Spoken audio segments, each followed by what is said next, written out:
The Inner Secret. That's Something Within. By William Walker Atkinson, 1922. There are more things in heaven and earth, Horatio, than are dreamt of in your philosophy. Hamlet, Act 1, Scene 5. Chapter 1. The Quest.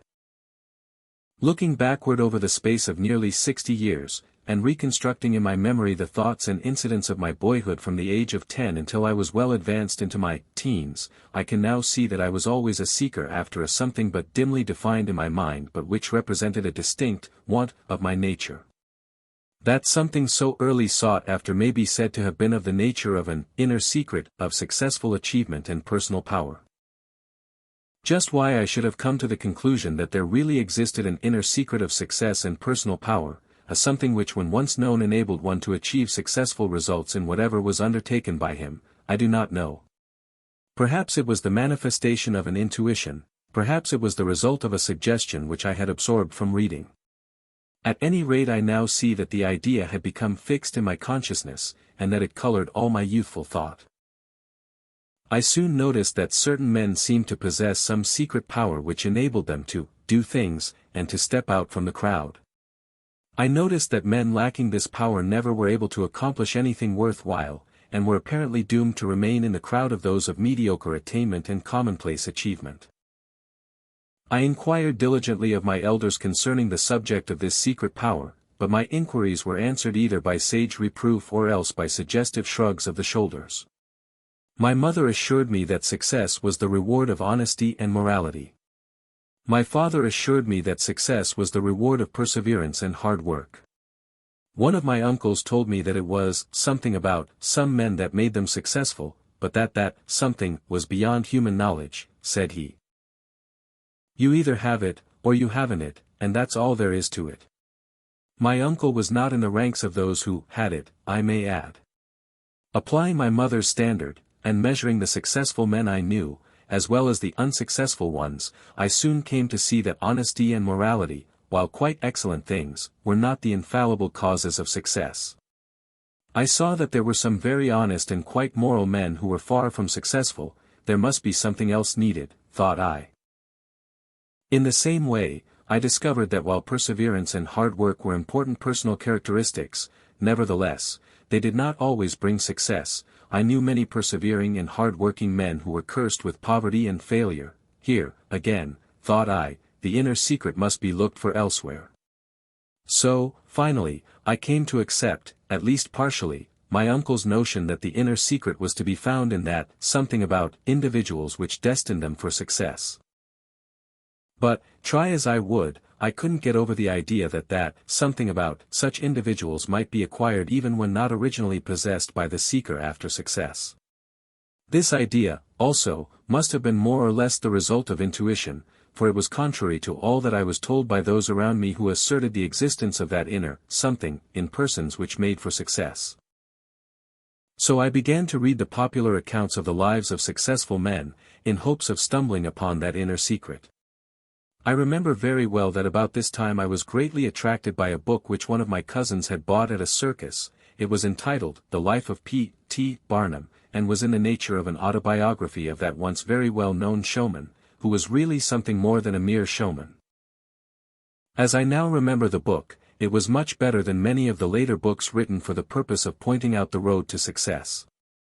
It told of the successive rises and the several falls of that capable man, of how he won success and lost it afterward, lost it several times, in fact, only to win new success by the power of faith in himself and by intelligent hard work. Barnum included in this book his celebrated lecture upon The Art of Money Getting, which, in its way, was an excellent treatise upon worldly wisdom. But of far greater value, in my eyes at least, was the expression of an inner faith and belief in himself on the part of old P. T., as we boys called him. It seemed to me as if this man had in some way tapped a vein of something savoring of an inner secret, which carried him on to success. Though he seemed unconscious of that fact and attributed all the credit to himself and his traits of character. I remember that I was so impressed by this idea that, about a year later, when the big show was in our town, I called upon Mr. Barnum at his hotel and asked him about it. He disclaimed any such something, however, although somewhat confusedly admitting that there might be something to it. If we knew more about it, he urged me to work hard, save your money and use your wits. As I left him, glancing backward over my shoulder, I saw a strange expression on his face, and a wistful look in his eyes. That man knows more than he is willing to tell, thought I. I read Samuel Smiles' Self-Help, and other books of that kind.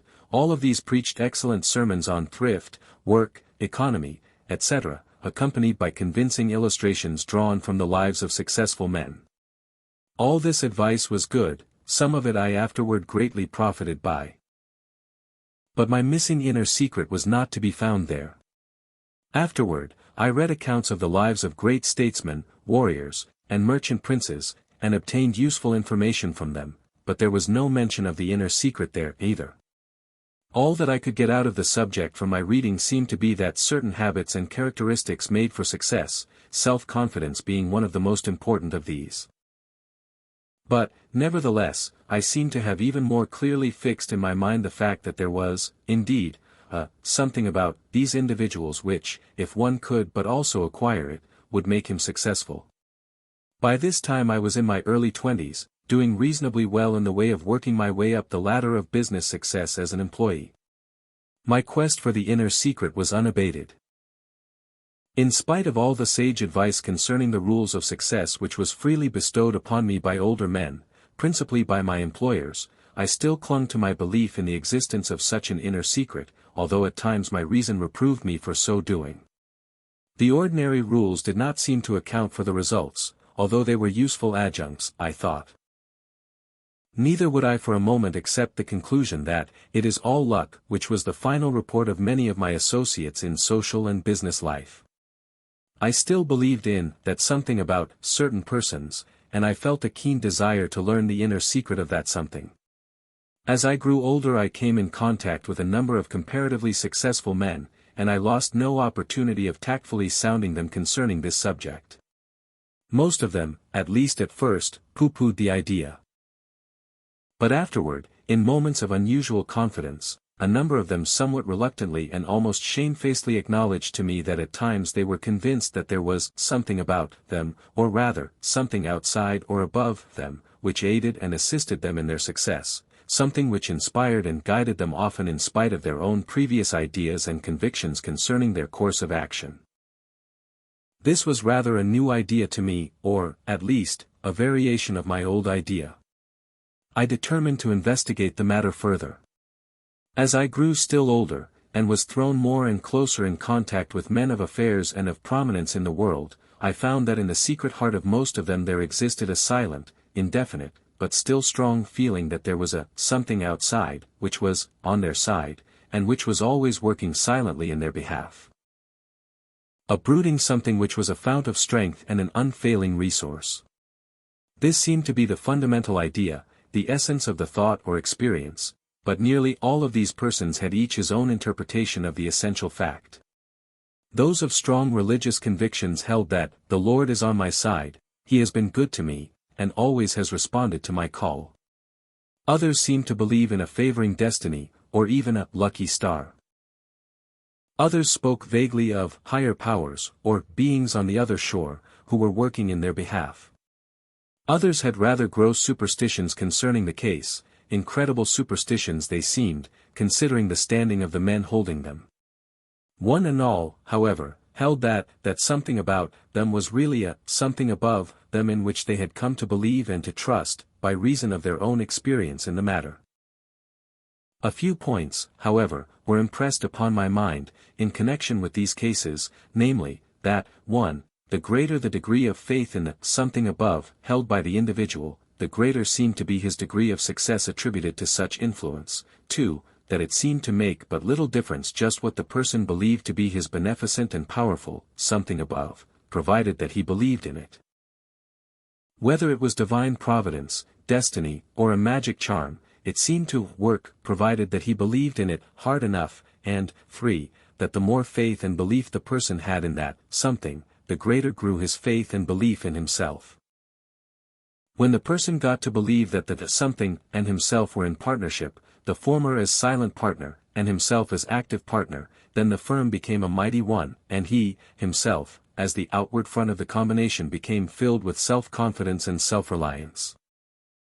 It was all merely the variation of the old theme of "Got UNDH, got MITUNS," or "The Lord is on my side," notwithstanding the fact that the idea of the helpful Supreme Being was absent in the conception of many of these firm believers in the something. I sometimes thought that if one of these persons firmly believed that something to be an old brass doorknob, and provided that he believed in it implicitly just as the others believed in Providence, or in destiny, or in my lucky star, then that doorknob would do the work for him in like manner. In short, I came to the conclusion that the something was unknown, perhaps unknowable, and that the verbal, ideal or physical symbols employed by various persons to represent it, and by them believed to be the thing itself, were really what might be called points of contact with that transcendent reality, by means of which there was established a sort of condition of rapport between the individual and that something. But, in spite of all of my speculations and theorizing about the matter, the thought never occurred to me that this something might be found within the being of the individual himself, rather than about or above him. I seemed to have a mental or spiritual blind spot which caused me to ignore that immediate source of reality and power, that something within. I don't know how I happened to miss this important point, but miss it I did. I was like the man who fruitlessly sought all over the world for many years for a certain buried treasure, only in the end to find it in the garden around his own home to which he had returned in his old age. Or, like the shipwrecked crew, parched with thirst and dying for want of water, who had unknowingly entered into the extended current of a great sea-flowing river, and who perished though they had but to dip their pails over the side of their boat. So, accordingly, I sought on all sides and from all sources to obtain a knowledge of this mysterious something, in which was vested the inner secret of success and personal power. I investigated the various new metaphysical cults which were coming into prominence even at that early day, but I found in them merely a more or less fantastic and fanciful application of the principle of which I have spoken. They obtained results, of course. All of them, in spite of their conflicting dogmas and theories.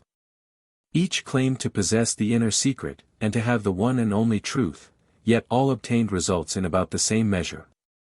It seemed to me here, as in the other cases mentioned, that these people were but employing symbols by means of which, to some degree, they managed to contact the something. They were employing different kinds of brass doorknobs, that's all, it appeared to me.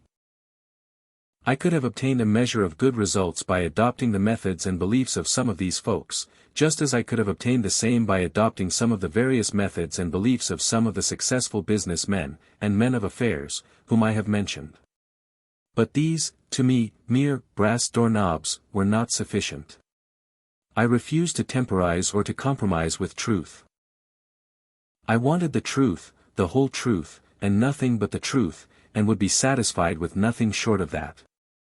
I was stiff-necked and stubborn, but I was unable to act otherwise. And so, I continued my quest for the something, for the inner secret.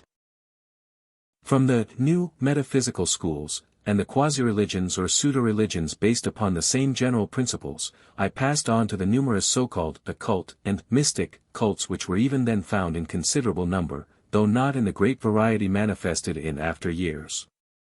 I found that these were for the most part mere rehashes of the philosophies of ancient India or of ancient Greece, often garbled and distorted by reason of the ignorance of their founders or teachers.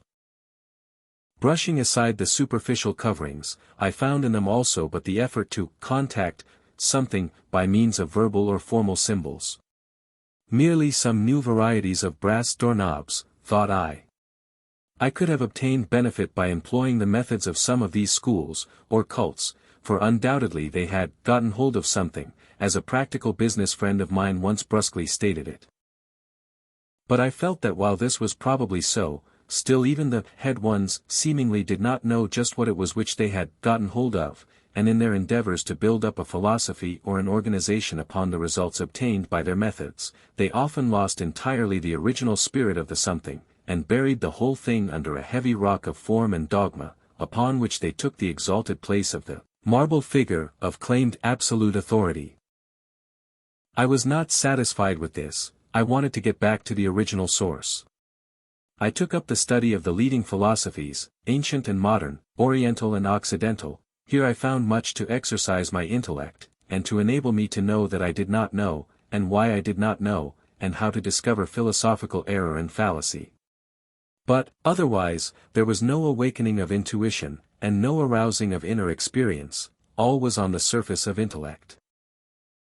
I had failed to find my something, of which an ancient sage said, "When that is known, all is known." But, all the more, I became convinced that such something existed, and might be found by him who knew how and where to look for it. I felt that its doors were capable of flying open in response to the right knock. I had looked everywhere but within, and I did not know the talismanic right knock. All the time, however, as I now see it, I was preparing myself for the truth when it should be revealed to me. All the time, I was treading the path which led to truth. I do not regret a single incident or stage of my journey, or a fact of my experience. As the years passed by, and while I was pursuing the investigations of which I have spoken, I was far from neglecting my material or worldly affairs. I was regarded as an intelligent worker along the lines of my vocation. And a hard worker as well. I applied all of the accepted and tested rules of worldly wisdom, all the rules for success announced by the practical men of the world, or at least the essence and substance of them separated from the non-essential and incidental. I had met with a fair degree of success, as such is usually measured. I had my ups and downs, always coming up after a down, I am glad to say.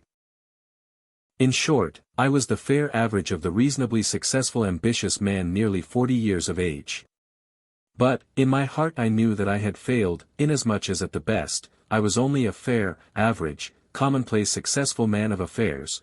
There were thousands of others like me, some a little better and some a little worse.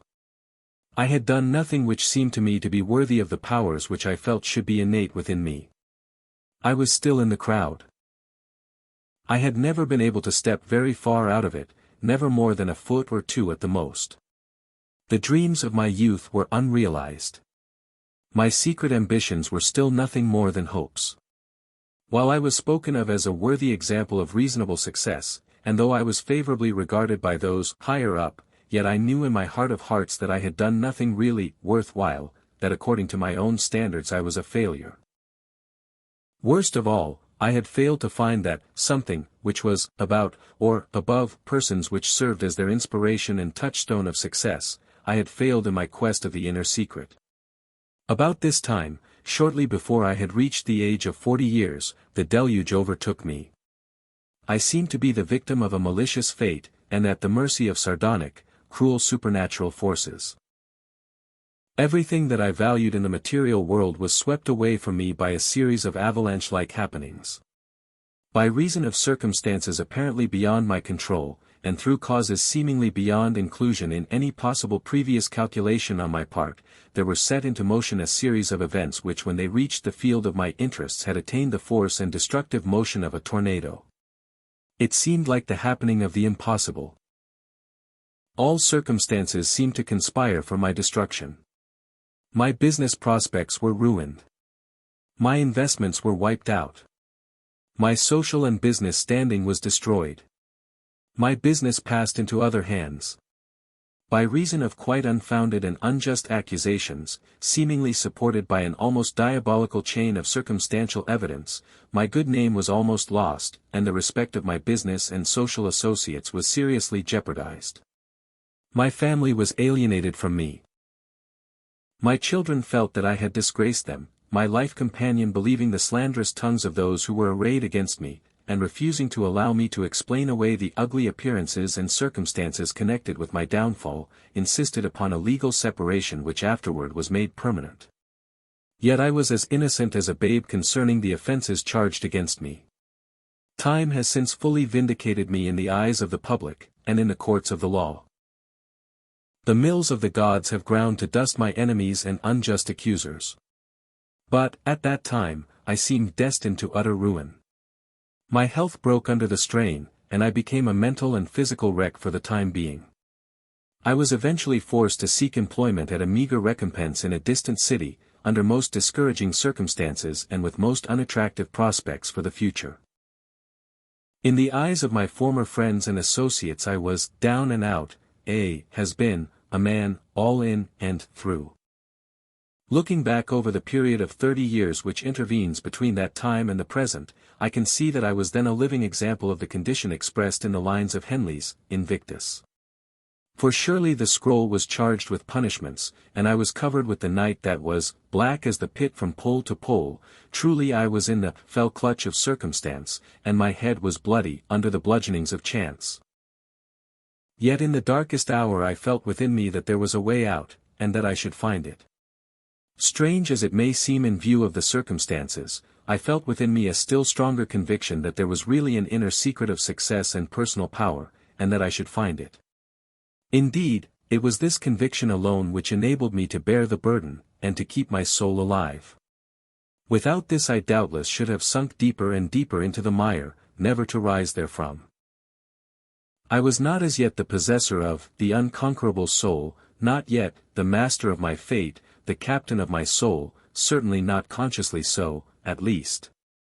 Yet, under the debris which had accumulated on the surface of my nature, the spark of that something within was still glowing, and was ready to burst into a blaze of manifestation when the air of understanding was allowed to penetrate to it. I know this now, but at that time I merely sensed it in a faint glow of intuition. Before leaving this disagreeable stage of my story, however, I wish to state positively that notwithstanding the pain and torture of that experience, my humiliation and the tremendous price demanded of and paid by me, I do not now regret even a single incident of it. I consider the price well paid for that which has come to me through the experience and all connected with it. Though it caused me to walk through the valley of the shadow of death, yet it brought me safely through the pass which leads out of that valley into the wonderful region lying on the other side of the mountains which encompass that vale of doubt and fears. I paid, and paid in full, but I have been repaid 1,000-fold, and the price now seems but a mere bagatelle when compared with what I have gained. Rather than to lose my present consciousness of truth, and to return to my old condition of half-truths, bondage, and ignorance, I would gladly pay this price not merely once but many times. I seemed at that time to have lost everything that made life worth living, yet through losing this I found all that constitutes real life, the light of which makes all that went before now to seem pitifully weak and mean. Not every one who discovers that something within, the inner secret, is called upon to pay this price. Many, indeed, seemingly escape this ordeal entirely, while others experience it in merely a slight degree.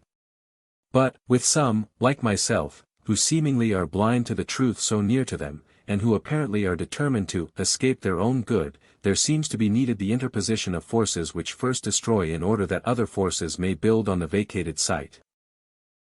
Of the interposition of the unseen hand which, often roughly, picks up the individual and removes him from his old environment and condition, despite his cries and protests, only later to deposit him gently but firmly in a new environment and condition more nearly in accord with his heart's desire. It would seem that something within, determined to be free and active, sometimes is compelled to tear asunder the enshrouding and confining chrysalis of circumstance, in order that the living entity may bathe in the sunshine and breathe the air of freedom. Or, perhaps, it is the labor pains of the spiritual birth, which, though so painful to undergo, are so easily forgotten in the joys of the after experience. At any rate, whatever may be the final cause or explanation, it sometimes seems necessary for the I to descend into hell in order that it may ascend to the heaven of its being and expression. Chapter 2. The Mysterious Stranger. What has been related in the preceding pages is merely the prelude to my story.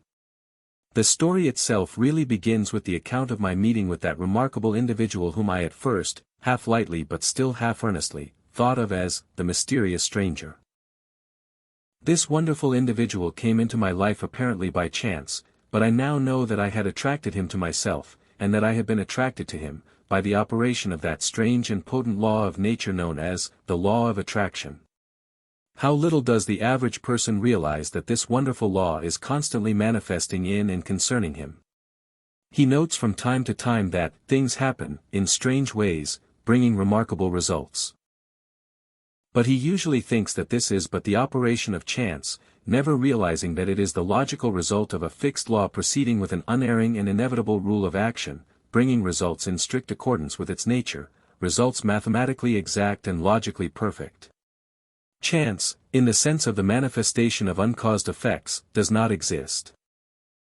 Chance, in the light of strict logical reasoning, is seen to be but the operation of causes unknown, and perhaps beyond knowledge, but nevertheless actually and certainly existent and operative. I had journeyed to a far distant city, where, unknown and a stranger, I was endeavoring to start life anew, hoping eventually to obtain a foothold in the business world by means of which I might by hard work and diligent endeavor finally again mount the ladder of success. I was frightfully handicapped, however, by my state of ill health which had resulted from my financial, social, and mental troubles. The physicians consulted by me gave me but little encouragement, they warned me against overwork, and seemed to regard me as one who had but scant chance of ever again becoming efficient and vigorous. I was filling a subordinate position, receiving but a nominal recompense for my work, and the opportunities for my advancement were but slight. The memory of my former position in the business world acted as a weight around my neck, rather than as an encouraging factor. Often I was tempted to rash action which would have ended it all, for at times the fight seemed almost hopeless, the odds all against me. Looking back in memory to that time, I now sometimes wonder how and why I made the effort at all. It now seems to me that the tiny spark of that something within must have even then been glowing brightly, though hidden by the rubbish of the outer self, and that its radiations penetrated through the encumbering accumulation and inspired me with at least a glimmer of faith and of hope. I must have had an unconscious or subconscious intuition of the truth even then. It is hard to smother with rubbish, or to quench with the water of discouragement, this tiny spark of the real self when once it has been kindled into superconscious awareness of itself, its powers, and its destiny. I was living in a small, courtroom, in an unpretentious boarding house which sought dignity by assuming the title of a family hotel. The establishment consisted of several large, once fashionable, dwelling houses which had been thrown into one by means of the cutting of doors between the several houses. The neighborhood, though still respectable, was now run down, its former fashionable occupants having long since removed much farther uptown. The whole atmosphere of the hotel was that of has-been. Even the guests occupying the larger and more pretentious of its rooms or suites being those who had been used to better things. I had been living in this place a few months when I first heard a mention of this mysterious stranger, of whom I have spoken. It came about in the following way. One evening I was sitting in the basement smoking room and men's lounging place, which was one of the most popular features of the place and which was really quite comfortable, all things considered. I heard one of the old-timers among the guests say to another, "Well, I hear that Colonel Forbes is coming back from Washington." The other replied, "Is that so? Queer old Dick, the Colonel is, to my notion. That man has had an interesting past, if I'm any guesser." The first guest rejoined, "Yes, I guess you're right. He's an odd one, all right, but he's far from being a fool. In fact, he is one of the keenest observers, and most practical thinkers I have ever run across. Yet, at times, he seems to be but an idle dreamer. I wouldn't wonder but what he has been a somebody in his time, but that the hot sun and the climate of India touched him and made him a little off on some subjects." "Yes," said the other, "but one time when a fellow in the house was sneering at some writer whom he called a mystic, the Colonel said with considerable force and earnestness, 'A practical mystic is a man to be reckoned with in any walk of life. He is a dreamer who has found out how to make his dreams come true, and who is able to make his ideals become real.' I have since thought at times that that is just what the Colonel himself is, practical mystic, though I am not quite sure just what that may be. At any rate, that man certainly is no fool, and I wouldn't be surprised to learn that he had been a somebody in his time, and that he could tell some interesting tales if he had a mind to. But we have never been able to get him to talk about himself or his past, nor, for that matter, of his present affairs." "Yes," said the first speaker, "he is like a clam when it comes to talking about himself, though he talks freely about everything else. Still, he's an Englishman, and Englishmen of his type don't talk much of themselves, besides which, He lived in India many years, I understand, and that often makes men reticent, at least so I have heard. I heard a woman once say that the colonel reminded her of Marion Crawford's Mr. Isaacs in his story of that name. A man who heard her said that his thoughts had been running along the same lines, only, to his mind, the colonel was like Legan Sahib, in Kipling's story, Kim. I haven't read either story, however, so can't say just how that is. But, for all that, I believe that a good writer, who could draw out of the colonel some of the facts of his past life, could build up an exciting tale by using the material which the old man could furnish if he only would open up a little. Gee whiz! Wouldn't that be a cracking good title for a novel, Colonel Forbes, of Simla? And both of them laughed at the suggestion. What I had heard of the discussion interested me. I inquired of the two men, and later of others in the house, concerning this person who had proved such an interesting topic of conversation. From them I learned that Colonel Forbes was a retired English army officer who had served many years in India, living at Simla during the latter years of his service, and after his retirement, he was now visiting America on matters of personal business of some unknown nature, and he intended returning to England, and later to Simla, before very long. He was said to be a cultured, refined individual of very quiet tastes, and was believed to have chosen that hotel as his place of sojourn because of his distaste for the more pretentious houses, rather than from the usual reasons of economy or of limited means. All those consulted seemed to like and to respect him, but to all of them he seemed somewhat different, odd, and a little queer, though, as the old guest had mentioned, far from being a fool. All agreed, also, that he knows a whole lot, but you can't get him to tell it to you. Evidently a very interesting personality, thought I. About 10 days later, I had my first sight of Colonel Forbes. I was sitting with the others in the smoking room when the door opened and the colonel entered. I was conscious from the first that I was in the presence of a remarkable personage. Again, I was distinctly aware that he had that unmistakable, though indefinable, characteristic known as personal atmosphere. That is to say, when he entered a room you felt that he was present. Moreover, when and where he was present, that atmosphere manifested itself in some subtle manner in the direction of causing a change in the general mental atmosphere of the place. I noticed that after his entrance to the smoking room the tone of the conversation changed for the better, and the mental atmosphere became clearer and cleaner. This without any apparent effort on his part, and without any conscious desire to please him manifested by the occupants of the room.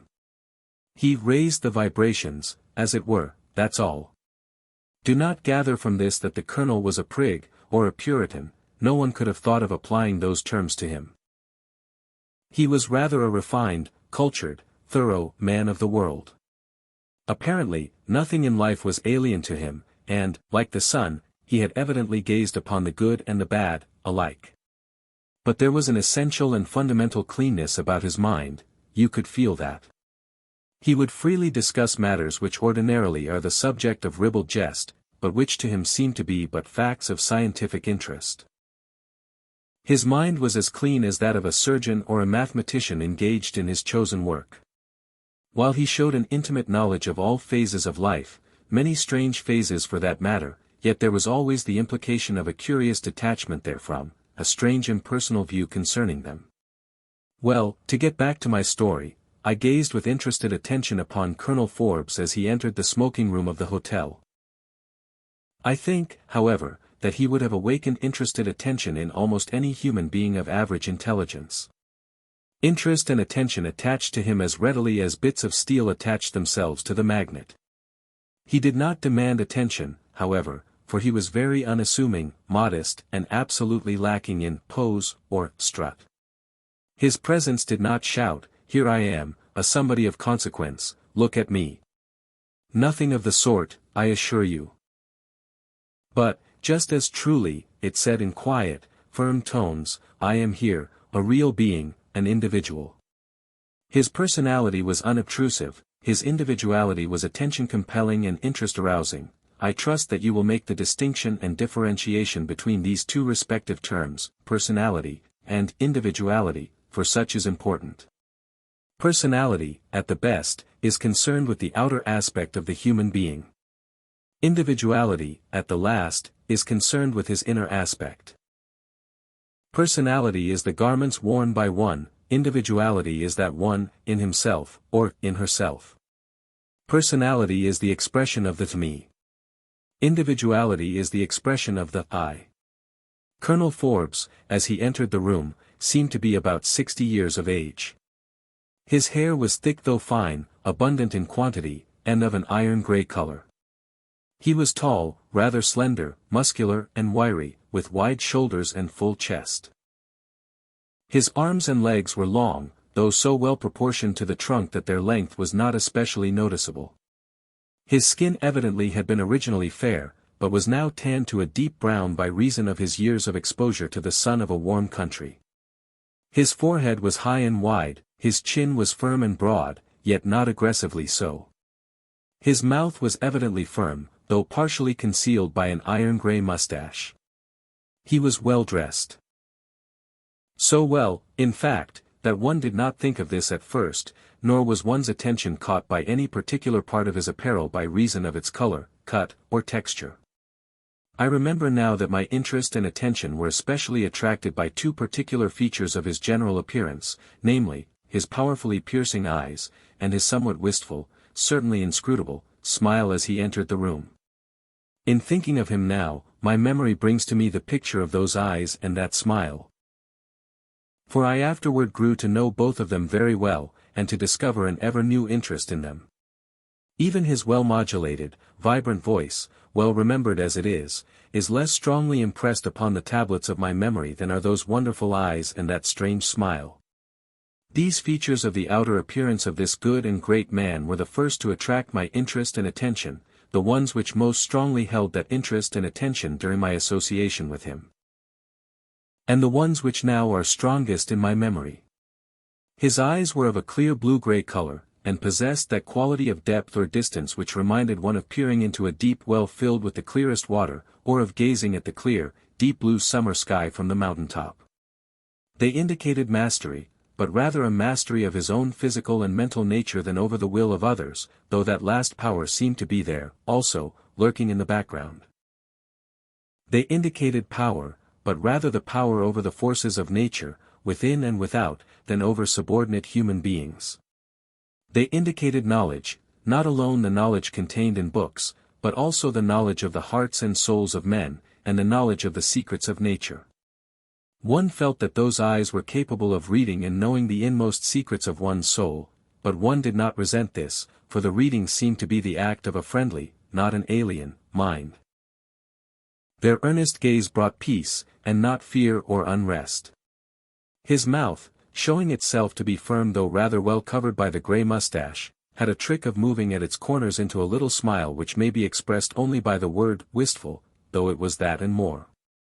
At times the wistfulness was tinged with a certain pathetic quality, as though the memory of pain and suffering clung to it. At other times it showed the presence of a quaint, whimsical spirit within the soul of which it was the expression. It showed a kindliness, mingled with a certain sternness, and it plainly denoted a subtle, keen, and active sense of humor. It seemed to laugh with mankind, rather than at men. It laughed at their foibles, but not at the real man back of these outward expressions. It had something of the inscrutable quality of the smile of the Mona Lisa, yet there was present also a certain kindness, understanding, and patience which are lacking in the portrayed smile of La Gioconda. It may interest you to be told at this point, though I did not learn it until long afterward, that Colonel Forbes, to use the name which he had adopted at that time for the purpose of avoiding that attention and public notice which the mention of his real name would have brought upon him, was an important figure in the public affairs of the country of his nationality, particularly those concerned with India and other Oriental lands. He was the son of a distinguished Englishman, his mother being a brilliant American woman who had been one of the first of her kind to marry an Englishman of high rank and position. Keeping well in the background, he had played an important part in the affairs and destinies of his native land. In fact, at the time of my first meeting with him he was engaged upon a delicate diplomatic mission in our country, and was in constant touch with important affairs and high personages of our government. His retirement to the unimportant hotel where I met him was deliberately designed, for in this way he was able to keep away from those whom he sought to avoid, or at least those whom he did not care to meet, while remaining close to those with whom his negotiations were concerned. In addition to his diplomatic work, he was the writer of important books along the lines of science, philosophy and metaphysics, and was quite well known by reason of this. Though this was not nearly so well known, he was also a leading member in several of those esoteric centers and societies which are generally known as being of an occult or mystic character. The real societies, however, not the cheap and base imitations which are conducted upon a commercial basis, and whose prime object seems to be the aggrandizement of ambitious leaders. He was also very high up in Masonry, and was an authority upon the esoteric aspects of that order. Some 10 years later, he was reported to have perished in Upper India, by reason of an accidental plunge into a fathomless abyss, and history now records him among the dead. A few chosen ones, however, know him to be living in seclusion in a remote region of the Himalayas, at an advanced age but in unimpaired physical and mental health and vigor. It may be that he is destined again to play an important part in the affairs of this troubled world. Be that as it may, his influence upon many men has lived on after his disappearance from the scene, and will live on, and on, and on. As the colonel entered the room upon the occasion of my first sight of him, as I have related, there was manifested a feeling of general interest on the part of those seated around the place, most of whom had made his acquaintance during his previous sojourn in the hotel. Room was made for him in the center of the group who had gathered around the large table at one end of the room, which was the favorite gathering place of the regular guests of the place, the other parts of the room being left for the newer comers. I afterwards noted that room was always made for him in the center of things wherever he was present, although there was nothing in his manner which indicated a desire or determination that he should be so recognized as an important member of the gathering. The conversation was resumed, but it took on, as I have said, a somewhat higher and broader scope, and a cleaner and clearer expression. I noticed that the colonel soon became the center of all the discussions and arguments.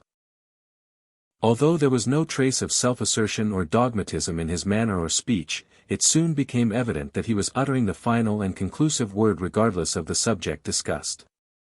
This because he seemed to possess the unusual gift of being able to brush aside the non-essential factors and elements, and to place into bold relief the two opposing fundamental propositions or premises of the matter under consideration.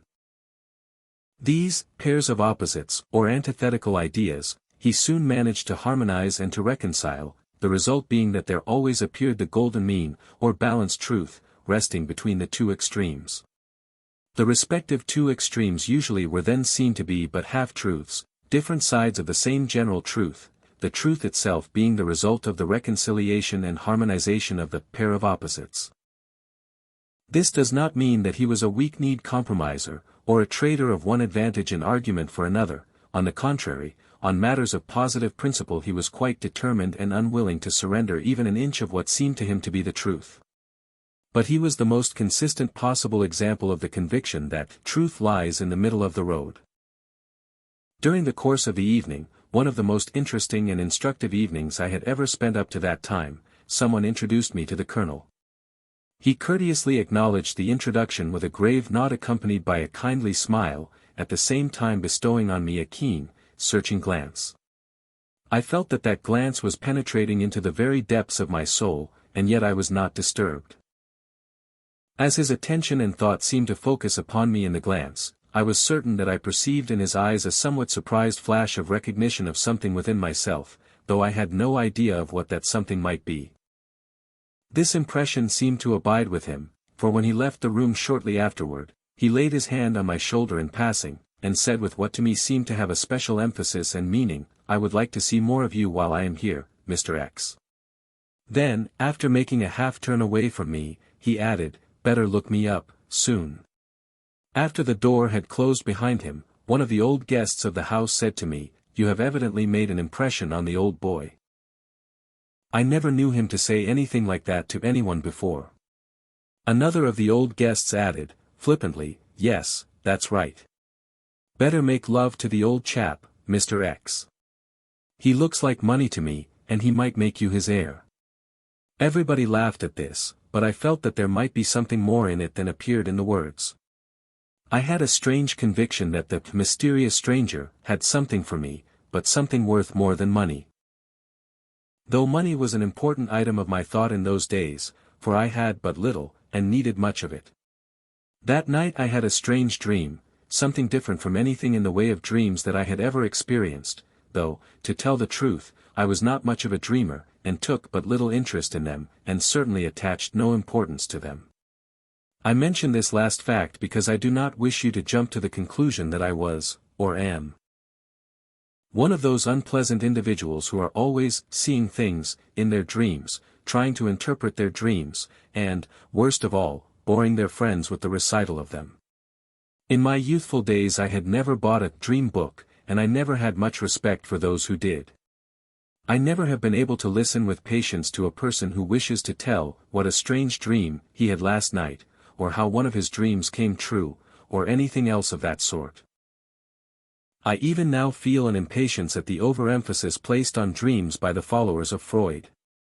Notwithstanding this, I am now about to ask you to listen to my account of the dream I had that night after I had met the mysterious stranger, Colonel Forbes, of Simla.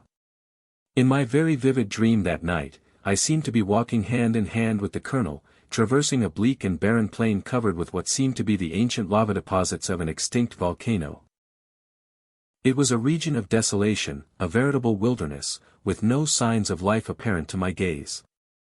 Neither the colonel nor I spoke a word, but I seemed to know that he was leading me somewhere for my own good, and I trusted him and felt glad to have him to guide and lead me on the journey. The touch of his hand seemed helpful to me, and filled me with confidence and courage. Finally, we reached a place at the foot of a high mountain. Then the colonel unclasped his hand from mine, and said to me, "Go to your trial. Be fearless, for there is nothing to fear." Then I seemed to be taken up to the mountain top by an invisible host. The air seemed to be vibrating with a strange force, and there seemed to be a rosy glow all around me, as if the world was on fire. Then the invisible host, having led me to the top of the mountain, and then to the brink of an abyss of seemingly infinite depth, said, "Plunge into the abysmal abyss." Then, strange to say, all fear dropped from me, and I leaped into the space of the abyss with joy in my heart and a laugh on my lips. I seemed to know that it was all a part of a play, a sort of game of initiation of some unknown secret order. Fear seemed to be a laughable illusion which I had left behind me for ages of time. After I had been apparently falling in the abysmal abyss for an eternity, without even a vestige of fear, the whole scene disappeared in a flash. A new scene presented itself. This time I was commanded to plunge into the fiery furnace, an enormous mass of flame apparently of unbearable heat. Again I felt the illusion of the whole thing, the make-believe nature of it, and I plunged into the mass of seething fire with joy in my heart and a laugh on my lips. After what seemed to be another eternity of time passed in the fiery furnace, the scene again changed for me. I was successively subjected to the test of the infinite ocean, into which I was ordered to plunge, to the test of the invincible sword which seemed destined to cut me to pieces, but from all these tests I emerged a victor, unafraid and unharmed. In fact, the whole thing, from beginning to end seemed like a huge joke to me, so convinced was I of the unreality of the dangers which seemed to threaten me.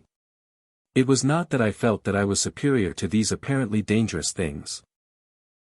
Rather it was that they seemed unreal to me, mere illusions, phantasmagoria of a dream state. At least, that is as near as I can describe my feelings and mental states in this dream. Finally, I heard a supernal voice utter these words, "You have discovered the illusion. Henceforth you are free from the burden of fear of it. Know you that you, your real self, is beyond harm, hurt, or destruction. Fire cannot burn it, water cannot drown it, space has no power over it. Neither can spear pierce it, nor sword cut it. This is the prophecy, that when you know the I for what it is, then will the fears of the world seem as illusory as the fears of the magic show which you have just witnessed. Your greatest good now consists of the discovery of your real self, bend everything to that end. That is the one thing which, when known, all is known, which, when found, all else is within your reach." Then, I found myself back on the plain with Colonel Forbes, but this time he did not clasp my hand so as to guide and direct me. I seemed to be able to stand alone and to find my own way home. But he turned to me, and said in gentle but firm tones, "So far, well.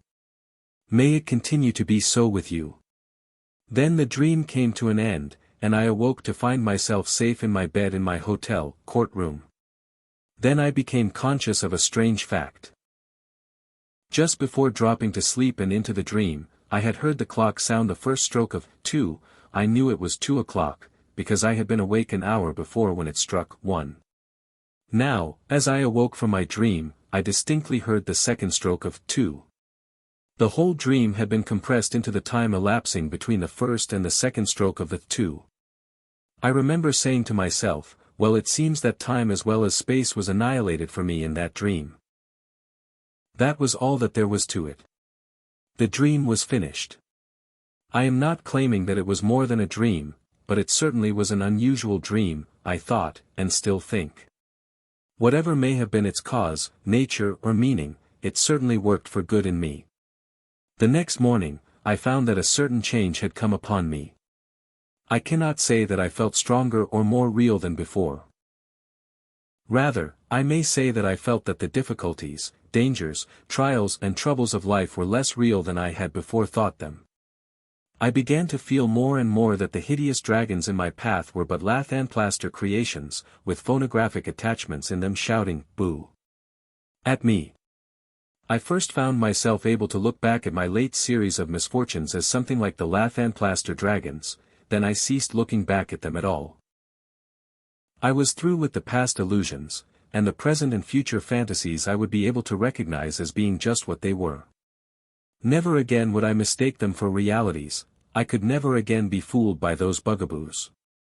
Finally, I remember the parting advice of the unseen host, the advice to find my real self. I determined to act upon it at once. I determined to accept the invitation of Colonel Forbes to look me up. So that very night after the dream found me knocking at the door of his suite in the hotel. As I knocked, I remembered the words, "Knock, and it shall be opened unto you, ask, and you shall receive." I determined to give the right knock.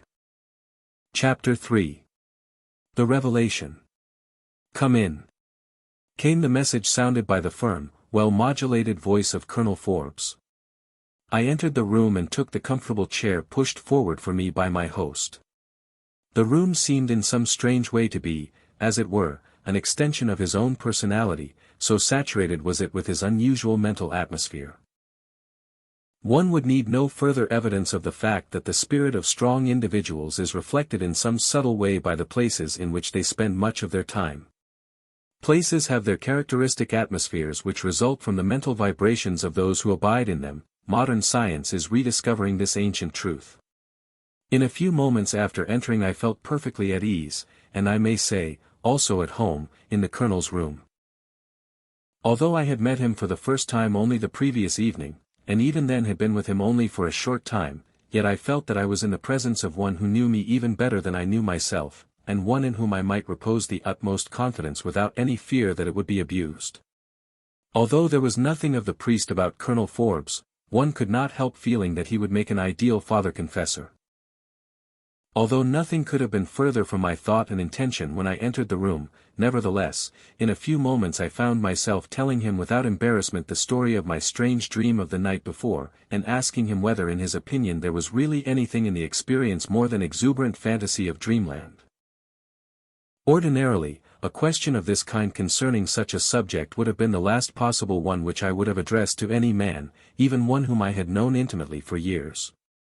But, nevertheless, there I was doing this particular thing. The Colonel listened patiently, and then, speaking just as he would about the most commonplace subject, replied, "No. I do not think that there was anything more to your dream than a symbolic representation of certain truths and facts known to that part of your being which functions on planes of mentation other than those of the ordinary consciousness, those planes which are now commonly known as the subconscious, or, more properly, the superconsciousness. It happens at times that truths and facts held in the knowledge of the superconsciousness are represented in symbolic form in dreams, or even in daydreams.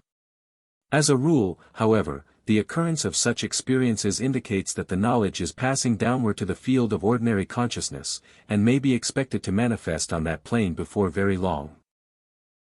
I should say, continued the Colonel, that you are destined to undergo a certain experience well known to advanced students of the subtle forces of nature, in which a wonderful truth of your own being will be revealed to you. I am inclined to think that this fuller experience will not be long in coming to you. When it comes, you will practically enter into a new phase of conscious existence on this earth plane, and you will never afterward be the same as you have been up to this time. It will be literally a new birth, a birth into a new and higher consciousness.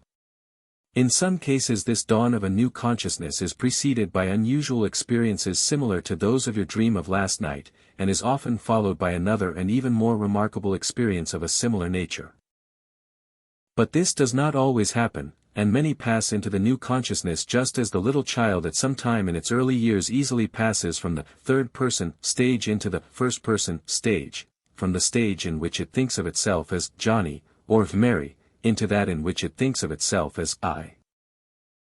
So far as is concerned the part played by myself in your dream, I would say that I had no actual personal participation therein, though it might appear otherwise to the amateur occultist who has been dabbling in teachings concerning the astral plane.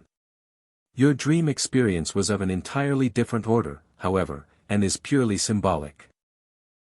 I would say that the appearance of myself in the dream experience was a symbolic expression of the superconscious idea that I might be of assistance to you in the way of directing you toward the object of your coming new birth in consciousness. If so, I am very glad, and will be only too pleased to be of service to you in the matter. As to the statement concerning the invincibility of the self, or I, which you heard at the conclusion of your experience, I would hazard the surmise that this was but the unconscious recollection of a similar aphorism of the ancient Oriental sages, with which I am quite familiar, and which you have probably happened across in some of your past reading. Your superconscious mentality evidently recognized its appropriateness in your case, and so caused your memory to reproduce it for you in the form of a symbolic message from supernatural authority. So, you see, continued the Colonel, there is a perfectly natural explanation of the experience of your dream, in all of its incidents.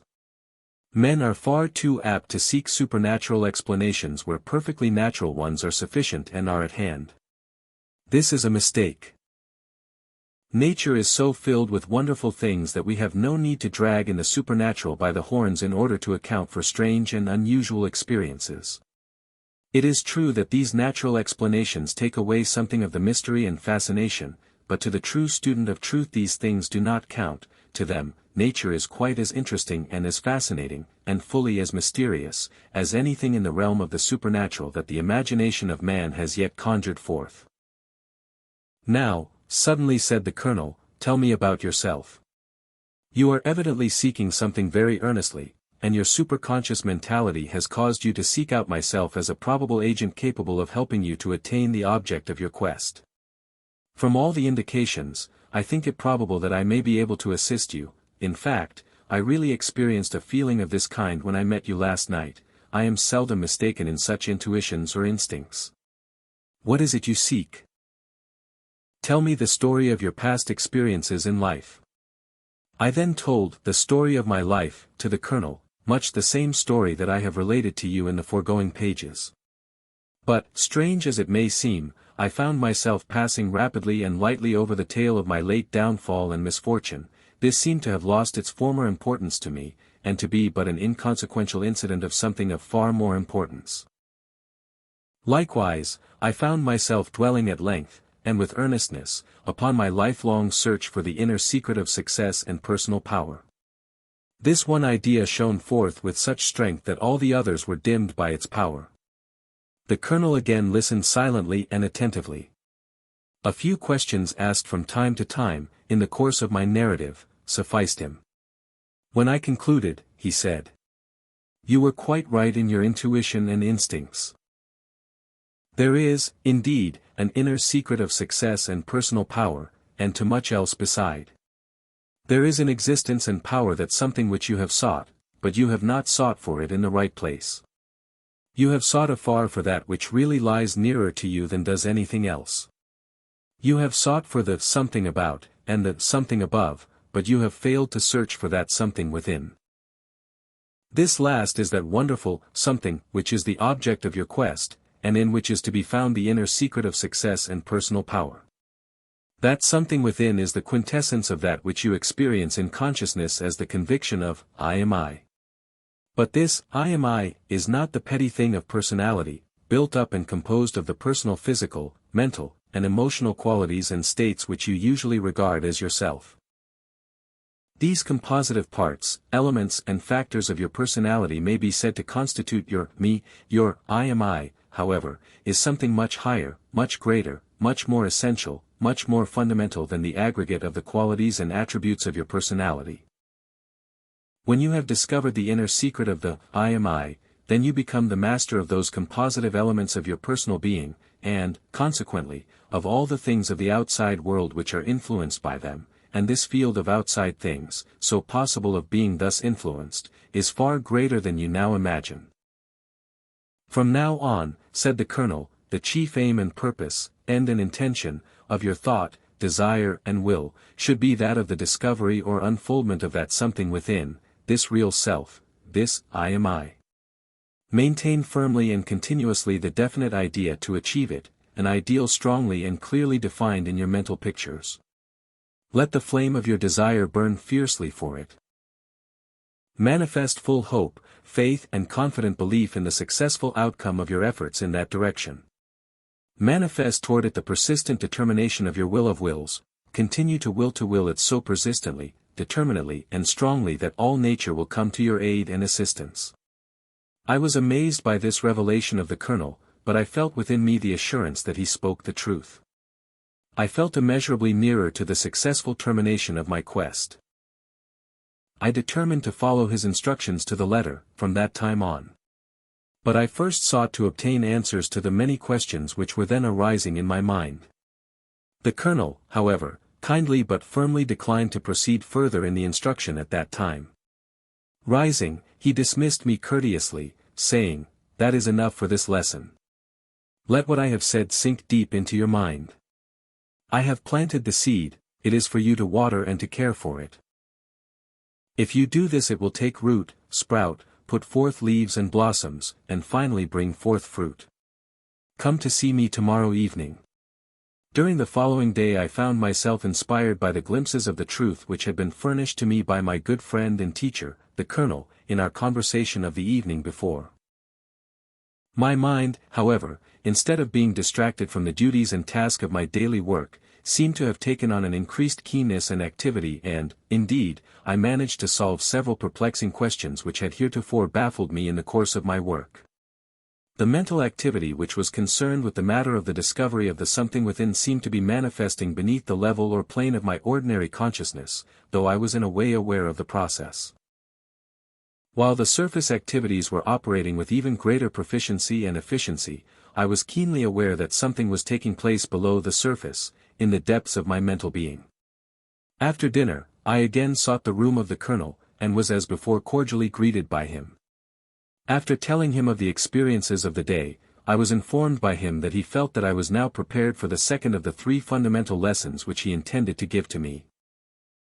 As he smilingly expressed it, "You are now ready for the 2nd degree." He proceeded as follows: "You are aware that the entity which you call I, yourself, is the same entity which you have experienced as I from the first days of self-consciousness. It is the same old I, and not the successor or descendant of the I which you first knew, and have since known. This entity is your identity or same entity. This identical I has persisted, notwithstanding that your body, your thoughts, your beliefs, your feelings, and your courses of action, have constantly changed from time to time since you first became aware of this I in self-consciousness. It is the identical, changeless, constant, persistent something which has remained intact and unaffected by the process of change in your physical, mental, and emotional personality. Your body is not the same body as that in which your I dwelt at the beginning. There is not a cell, part, or portion of your body at the present time which was there even a few years ago. You are dwelling in a new body which is but one of a series of bodies composed of constantly changing parts which you have used during your present life on earth. Clearly, then, your physical body is not you, not the I entity or identity which is your real self. In the same way, you have experienced a constant change of thoughts, ideas, beliefs, feelings, desires, emotions and will activities, all through your life. Your mental being, your intellectual being, your emotional being, all of your personal being, in fact, is different from that possessed by you in the beginning. Your physical, mental and emotional personal being is but the present stage of a constant process of change and becoming. It is clear that this changing series, and its present stage, is not you, not your I entity or identity which is your real self.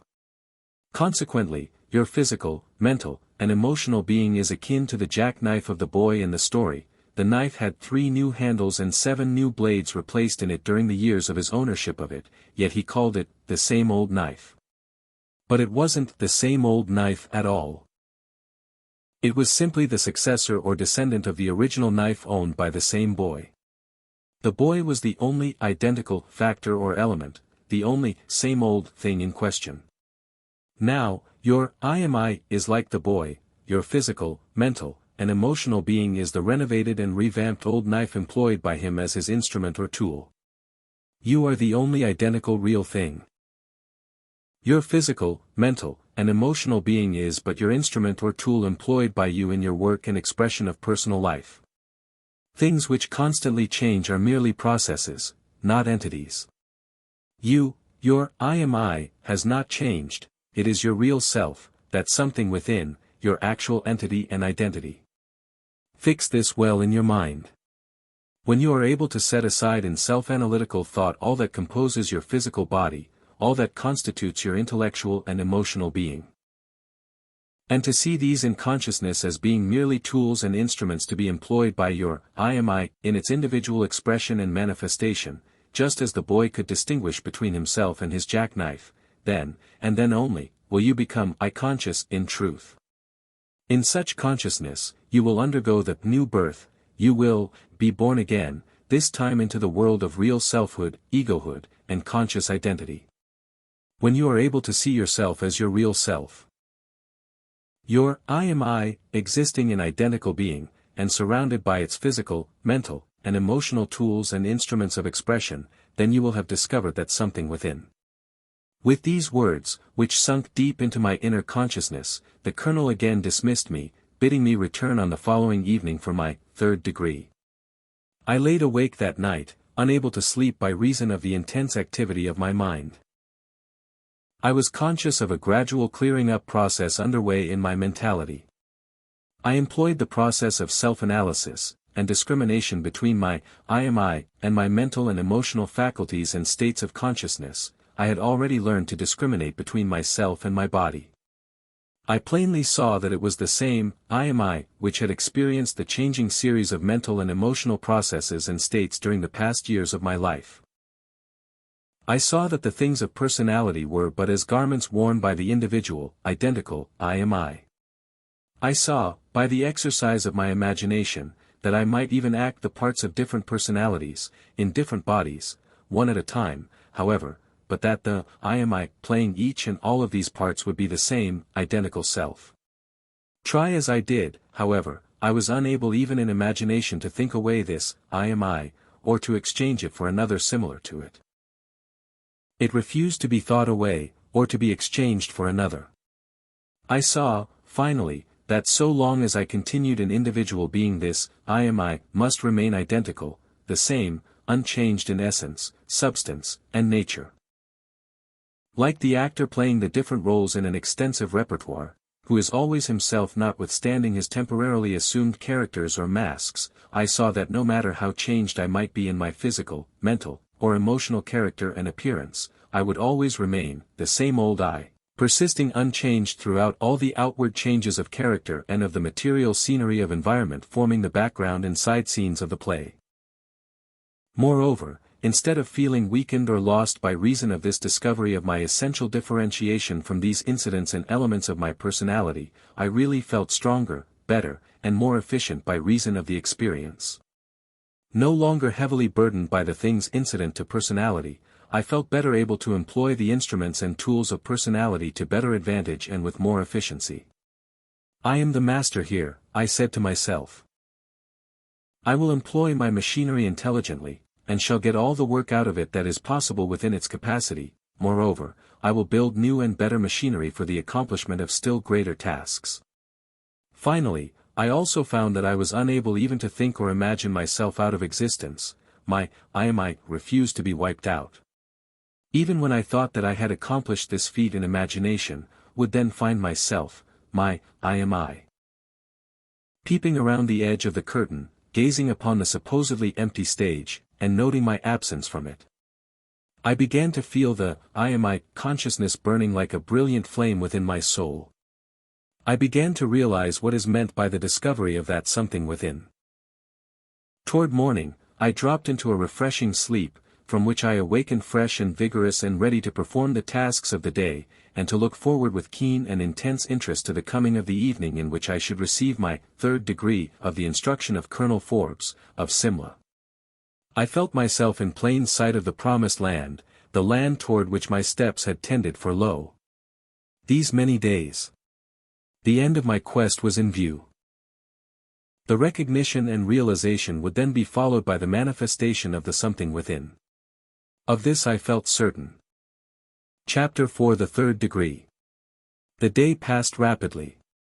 Although there was an unusually large and heavy accumulation of important work to be performed by me, I found myself manifesting a new and marked efficiency and capacity for performing my tasks.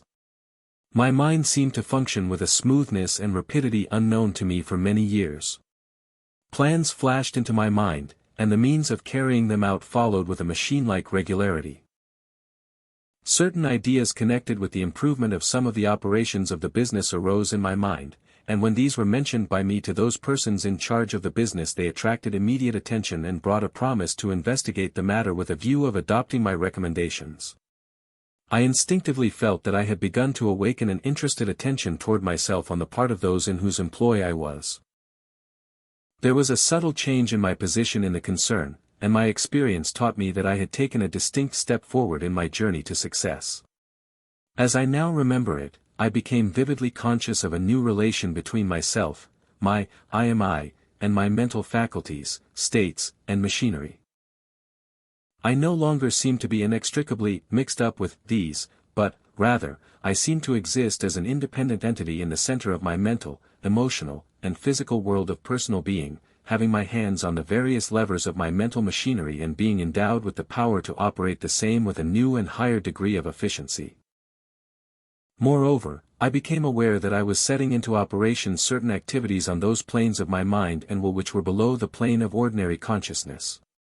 These under-the-surface powers or faculties seemed to be busily engaged in performing work for me, and to be preparing reports which would later be raised to the plane of my ordinary consciousness. Finally, I was also at least faintly aware that these subconscious mental forces were beginning to exert an undefinable but positive influence on my environment, and were acting so as to bring me into a new relationship with the individuals with whom I was associated, directly and indirectly, in my business life. Evening came, and with a feeling of deep emotion I again knocked at the door of the man who had done so much for me in the days immediately preceding the present one. I was invited to enter, and once more I was seated by the side of the table, the colonel as usual being at the end of it.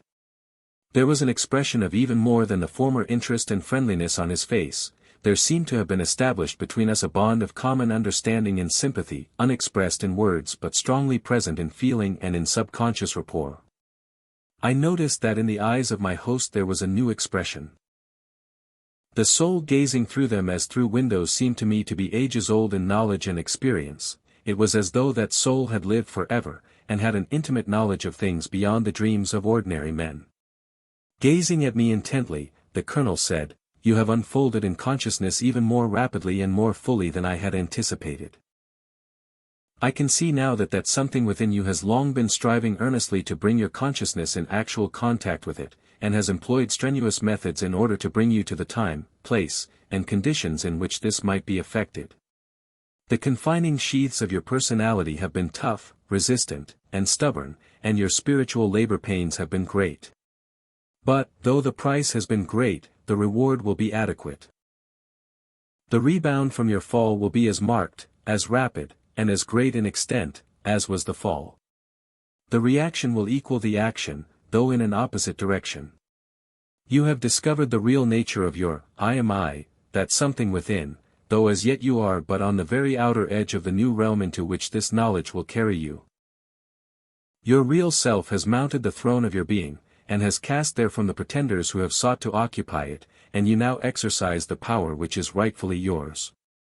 Henceforth, the something within will gradually recognize and realize its own rights, powers, and privileges, and will manifest these in action and effect.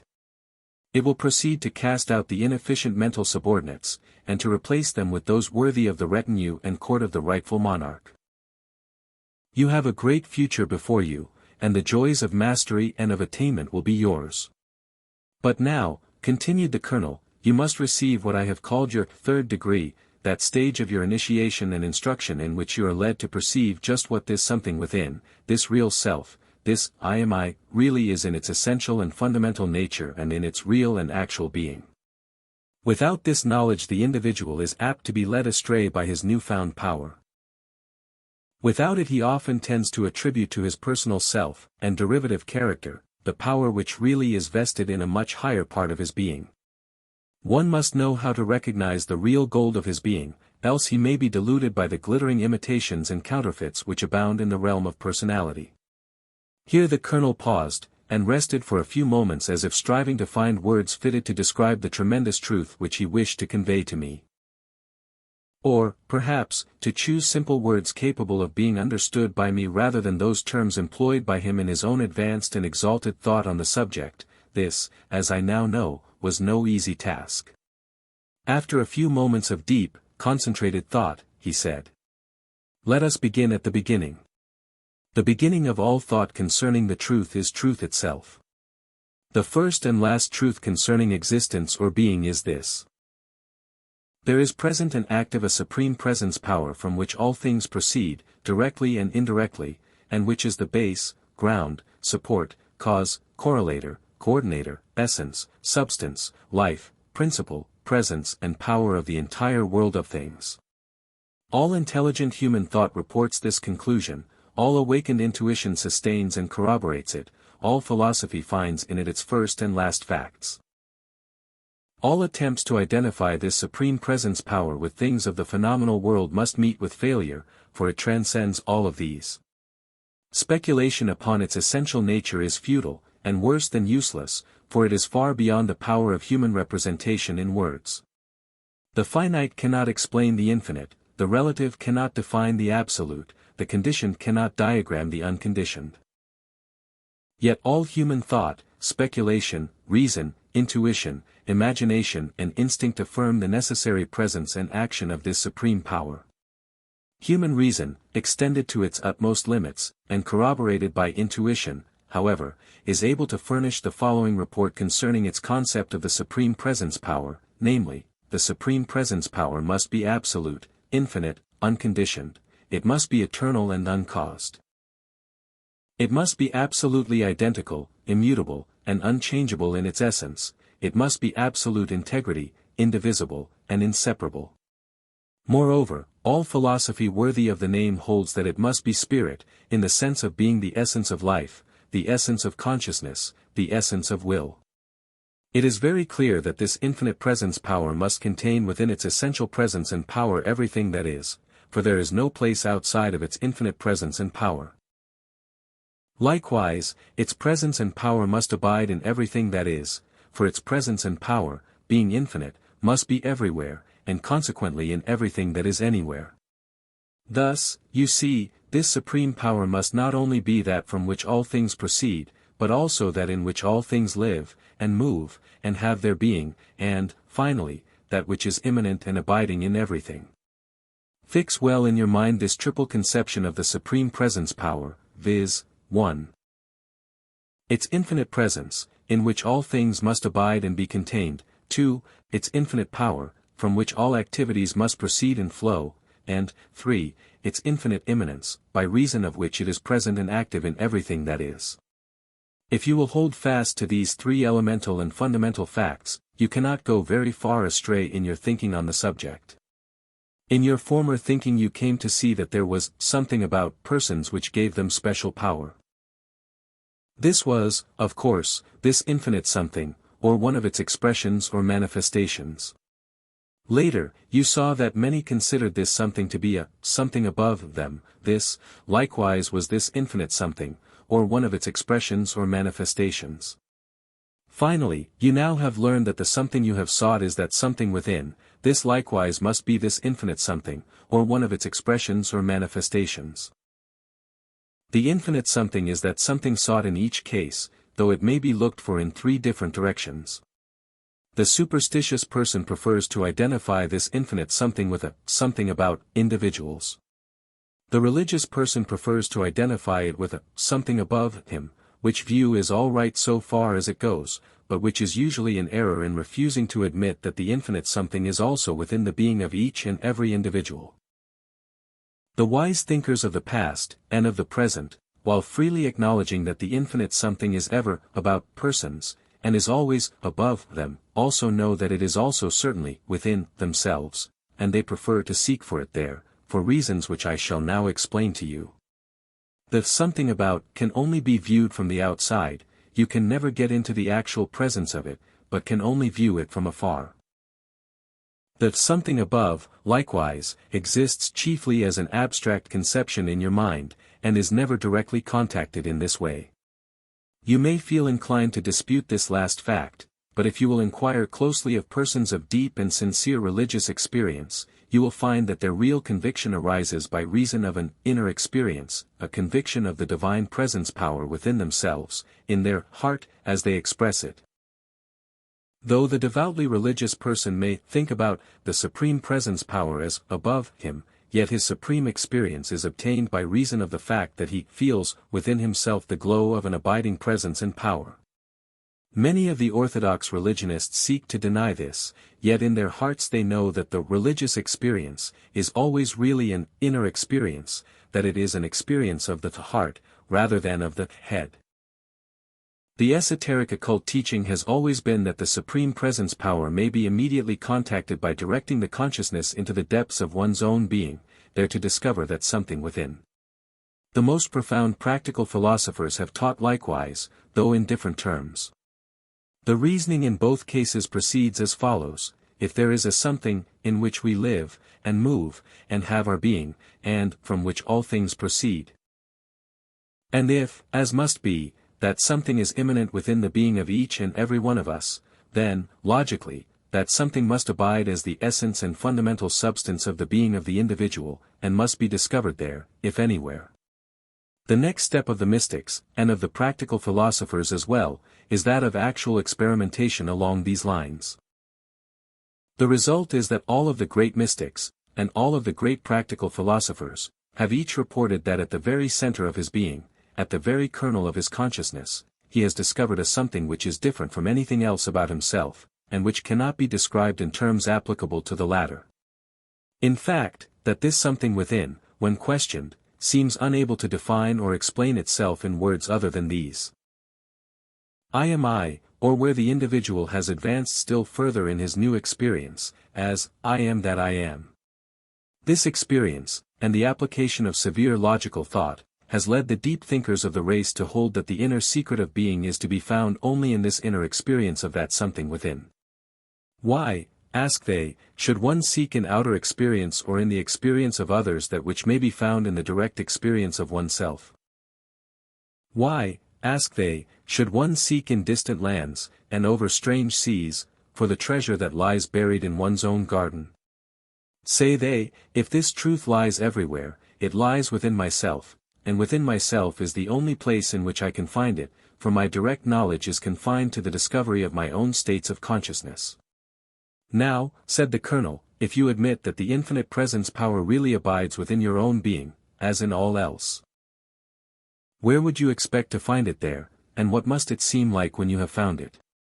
A little thought will show you that if it is there at all it must abide at the very center of your individual being, and at the deepest place of your consciousness. Now, then, what do you find when you determinately explore your consciousness and your being? At the very center of your being, and at the extreme depths of your consciousness, you find, what? You find this I, your real self, standing as a central sun around which whirl the lesser planets of your mental and emotional nature. This is the fixed and final fact within you, this fact of I am, and I am I. No matter how your mental and emotional, as well as your physical, attributes of personality change and become different, your I am I remains ever the same, immutable, unchangeable, fixed, certain, constant. No matter how you may change your opinions and feelings about other things, you can never think and feel otherwise than I am, and I am I. You can never say with truth and conviction, I am not, or I am not I, the very idea is ridiculous. Moreover, you cannot think back of or under the I am I, it is the final report of your conscious experience, just as it is its first report. In finding the I am I, disentangled from its surrounding sheaths and its garments of personality, you have found the fundamental fact of your individual being, and that, if anything, must be the focal point or focal center of the infinite supreme presence power which is immanent in presence and power within you. It is the indwelling spirit, the real self, that something within. Now, said the Colonel, here is a stage of the journey at which many who tread the path stumble and fall. They sometimes seek to identify that something within with the personal self, instead of the real self, the superficial personality of John Smith, grocer, aged 49 years, with the I am I, above all personality, which is the individuality. This leads them away from the main road of realization. Or, again, they may cease all efforts to express and manifest that something within, and to enter into a fuller consciousness of identity with it, but, instead, they devote their thought to vague and futile speculations as to just why the Supreme Presence Power seeks to express and manifest its presence power in the world of things. In the first case, the mistaken person wanders off into the pitfalls and quagmires of delusion and error. In the second case, he proceeds to run round and round, in circles, or like the squirrel in the cage, he travels the whirling wheel of speculation, ever moving but never arriving anywhere. The same course is to strive earnestly to enter into a fuller and fuller recognition of that something within as the I am I, or real self, to proceed to a fuller and fuller realization that this I am I is not a part of your intellectual or emotional machinery, but is its master. And, finally, to endeavor to express and manifest more fully and more effectively the power which flows into your conscious field of mentation as the result of your recognition and realization just mentioned. You are now a cause, not merely an effect, you are now a creator, not merely a creature, therefore, proceed to cause and to create effectively, efficiently, and worthily. This then, said the Colonel, is what the I am I, or that something within, or real self, really is. A focal point or center of the infinite presence power from which all things proceed, and in which we live and move and have our being. The infinite presence power is expressed and manifested through that focal point or center which is your I am I. Your understanding of the why and wherefore of this will increase, but be not over anxious about this, for the understanding follows only upon the heels of the expression and manifestation, and never precedes it. You learn by doing.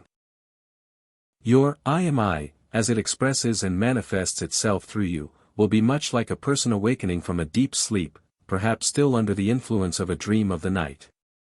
It will find itself only gradually, so mingled with its waking reality still are the illusions of its dream state. It will come to only gradually, its attainment of knowledge of itself will be much like the recollection of knowledge previously had by it. Do not perplex yourself concerning the just why of this at this time, you have work before you to do, and increased knowledge will follow the performance of that work. And, now, said the Colonel, I have given you as much as you can mentally digest at this time. I do not wish you to suffer from spiritual indigestion or mental dyspepsia. I have more to say to you, but this will all come in due time. Desire insistently your unfoldment in consciousness, confidently expect its realization. And determinately will its attainment. Desire, faith, and determination will win the day for you. To some this unfoldment comes quite gradually, and without special phenomenal experiences. In your case, however, the tremendous pressure of the unfolding flower of your I am I may end in a sudden, tremendous effort which will bring to you a strange experience, symbolic in character, as was that one of the other night. In which in a flash of intense superconsciousness there will be given to you a glimpse into the promised land, but which will last only for a moment, but for a moment that will never afterward be forgotten by you. In fact, I feel that you are on the very eve of such an experience. See me again when you feel deeply impelled to seek me, but not before. With these words, the colonel rose and indicated that the interview was at an end. With a strange feeling of exaltation, and with the intuition that I was about to undergo a transforming experience from which I would emerge as a new individual, or, rather, as the same individual endowed with a new and fuller insight, consciousness, and power, I proceeded to my room and sought my pillow. Shortly after, my transcendental experience began. I could not be said to be thinking, rather did I seem to be immersed in a world which was all idea. In this new world all the things were ideas, the thoughts were things, therein, in actual fact. My mind was perfectly clear, I was not in a dazed or perplexed state of mind. It seemed to me, rather, that my mind had escaped its former limitations, and had attained infinite transcendental powers. I seemed to have attained the power of thinking with infinite power and with absolute logical accuracy. Dwelling in this realm of pure ideation for a time, I do not know now whether it was but for a moment, or else for hours, so wrapped in the experience was I then passed into a state of mental and emotional quietude, calmness, and joy. All finite thought seemed stilled. The I am I seemed to be dwelling in the infinitude of space, and in the eternity of time.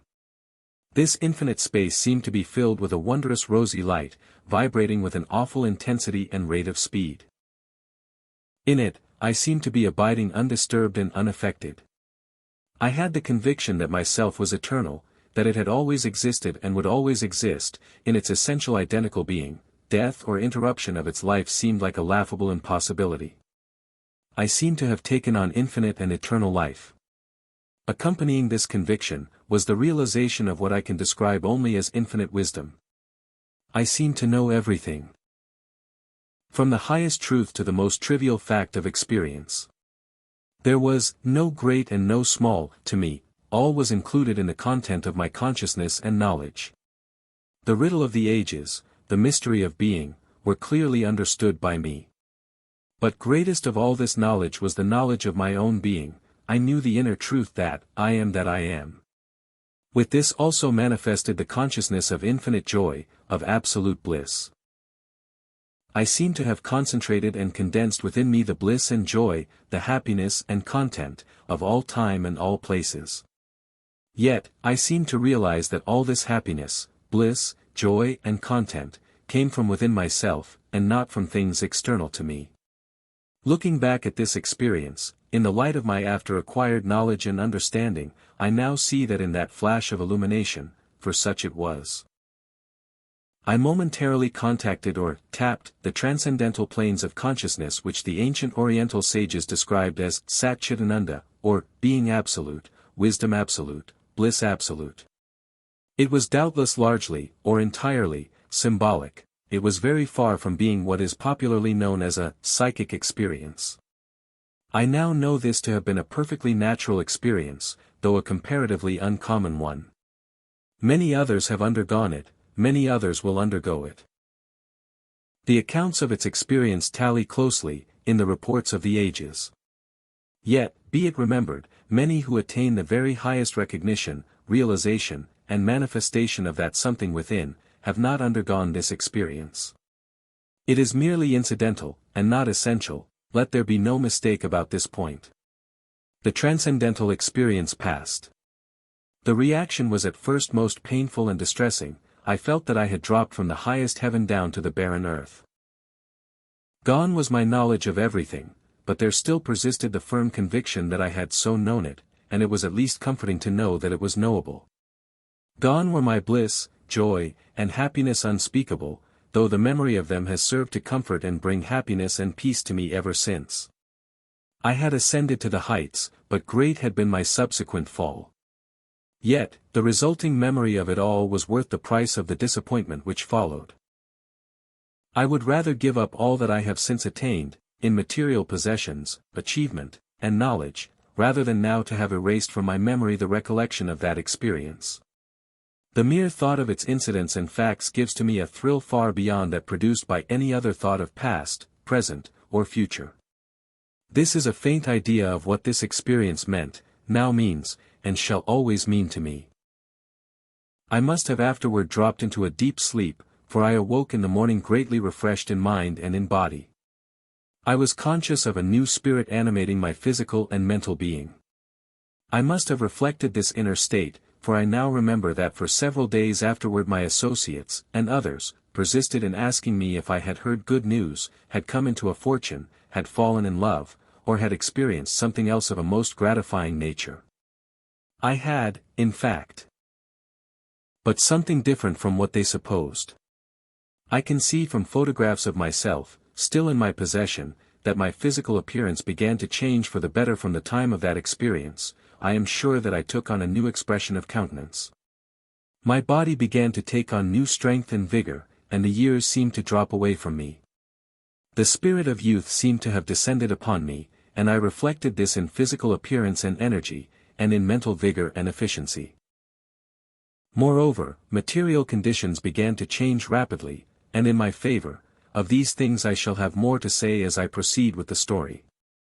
I wish to be clearly and positively understood here, however, that all of the benefits which followed this transcendental experience have been practically duplicated by others of my subsequent acquaintance, even though many of these persons had no sign of such experience. As the Colonel said, the transcendental experience is merely incidental, and not essential. It arises by reason of the existence of certain conditions. These conditions not being present, the experience does not arise. But, in all cases of the new birth, however, there is always to be found a dawning, and heightening recognition and realization of the reality of the presence power of the I am I, that something within. And at least a certain intuition, instinct, or realization that this is in some intimate way or manner connected with, in contact with, or closely related to the infinite and eternal supreme presence power from which all things flow, and in which we live and move and have our being. This intuitive consciousness is the essential element, the rest is largely non-essential and merely incidental. The gist of the matter is the discovery of the I am I, and the intuitive conviction that this is based upon the infinite and eternal reality. Some who have read this story in manuscript form, have advised me to omit the account of the above recited experience of the flash of illumination, and also of the symbolic dream experience which accompanied my awakening to the realization of the presence power of the I am I. They have been moved to this suggestion by reason of their fear that the message contained in the whole story might perhaps be weakened by the inclusion of the recital of these experiences, on account of their being mistaken for the common, psychic, experiences of which we have heard so much, far too much, of recent years. They felt that the story ran the risk of being mistaken for a record of psychic or supernatural phenomena. In short, they feared that the story might be misunderstood as being concerned with the moonshine experiences of abnormal psychology, rather than with the sunshine experiences of supernormal psychology, with certain valueless phases of subconscious mentality, rather than with certain high phases of the superconscious mentality. I have carefully weighed these objections, and have overruled them. This, because, in the first place, these experiences have a rightful and proper place in the narrative, and, secondly, because there are many persons who are now beginning to experience the unfoldment into consciousness of that something within, and who are having certain bits or flashes of this superconscious experience without realizing their true nature. In some cases, indeed, such persons have been led by others to believe that they are psychics, or have been encouraged in developing psychic powers, instead of realizing that they were but beginning to become conscious of their own real, inner nature, and that they should but allow the process to proceed naturally. I am no follower of the moon path, the sun path is the one upon which I have set my feet. And I wish to encourage others to refuse to be attracted by the baleful rays of the moon, and, instead, to face the sun fearlessly and confidently. Once more, then, this is not a story of psychic or supernatural happenings, it is a narrative of perfectly natural experiences and of their results. Chapter 5. The Manifestation. From this point of my story I shall content myself with relating my actual personal experience in living the new life into which I was born through my dawning consciousness of the something within, its identity with my real self or I am I, and the realization of the fundamental and essential nature of this supreme fact of my individual being. I shall not relate in detail my further conversations with Colonel Forbes, for these gradually extended to those features of the inner teaching which are rather too technical and too complicated for presentation in a recital of this kind designed, as it is, for all kinds and conditions of men, many of whom may not be familiar with the terms of philosophical or metaphysical reasoning, and the forms of such specialized thought. I shall from time to time quote an occasional statement made by the Colonel, and shall refer constantly to the general principles of the instruction given me by him. But I shall let the story tell itself from this point through the presentation of my own experience in the practical application of these principles and of the basic truths which have already been set forth in my recital of the first 3 interviews with that remarkable man. From the Colonel I learned that the initiation into the new life of the conscious perception of that something within consisted of 3 distinct stages or steps, namely, 1, the stage of recognition, or the perception of the I am I as that something within, 2, the stage of realization, or the perception of the tremendous fact that that something within, the real self, or the I am I, is the focal point or center of expression of the infinite power from which all things proceed, and 3. The stage of manifestation, or the actual expression in active everyday life of the presence and power of that something within, the real self, the I am I. Said the Colonel to me in a conversation held shortly after the remarkable experience related in the preceding chapter, you have experienced the full recognition, you have experienced a goodly degree of the realization. Now it remains for you to experience the manifestation, and this you can do only gradually and progressively in active everyday life. The manifestation is the demonstration of the truth of that which you have previously recognized and realized in a measure. In that demonstration there will also come to you a constantly increasing and progressively unfolding degree of further realization. The Colonel here quoted for my benefit an ancient esoteric aphorism. That paradox which has perplexed many who have read its words without having been given the key of its understanding, you have now reaped, henceforth you must sow. This, he explained to me, meant that I had reaped the rich grain of the new consciousness, and I was now required to sow its seeds that they might manifest as work along the same line, that I was now to manifest in actual work the principles of truth which I had gained. After this sowing would come another reaping, and so on. Each reaping being followed by a sowing, and each sowing by a reaping. Here, as everywhere, nature proceeds in cycles and according to rhythm. Acting under the Colonel's instruction and advice, I began to build up my physical body, and, indeed, this was sadly needed, for my physical instrument had been greatly run down by reason of my general breakdown. He had said, the physical body is the external instrument of the I am I, and must be made a fitting one in every respect. The body is not a base thing to be reviled as a hindrance to the expression of the spirit, as the ascetics have mistakenly supposed. Rather is it the instrument of the effective expression of the spirit, and it should be perfected, developed, and maintained in health and vigor to that end. In this understanding and belief I undertook the work of building up my physical instrument of the expression of that something within. Proceeding upon the principle outlined to me by my teacher, I set to work manifesting the power of that something within upon the mind which presides over the physical processes, and which has its subordinate centers in every organ of the body, yes, even in every cell of the body. It was a revelation to me to be told that the vital and physical processes are essentially mental processes, and not merely chemical or mechanical physiological activities. I saw at once that the secret of the mental cure of disease is not that of a manifestation of the power of mind over matter, but that of mind, or spirit, over the mind subordinate to it. This principle, once thoroughly grasped, produced remarkable and practically immediate results when scientifically applied. I found that by first fixing in my mind the ideal concept or mental image of the normal functioning of the organs of the body, and then by forming a strong, definite mental picture of my organs functioning in this way, this being accompanied by a confident expectation of the materialization of my ideal picture or concept, the subconscious mental faculties presiding over the physical functions at once set to work reproducing in actual material and physical form those ideas and pictures which existed in ideal form in my mind. The ideal became real, the ideal picture took on objective material reality. Moreover, I found that each and every organ of the body has its own particular mind, or, if you prefer, its own center of subconscious mentality. I discovered that by directing my attention to any organ of my body, I could, as it were, attract or awaken its attention, and thus place it in a receptive mental attitude. I would then proceed to talk to that particular organ, just as I would to a child. I would explain to it the importance of its normal functioning, and would firmly but kindly demand that it should proceed to act in that manner. All this may sound rather silly, but those who have treated themselves in this way will know the truth of the underlying principle, and practical value of the method employed in applying it. I avoided the error of denying the material reality of my body, and of asserting that it was an illusion, that fallacy of certain schools of so-called metaphysics.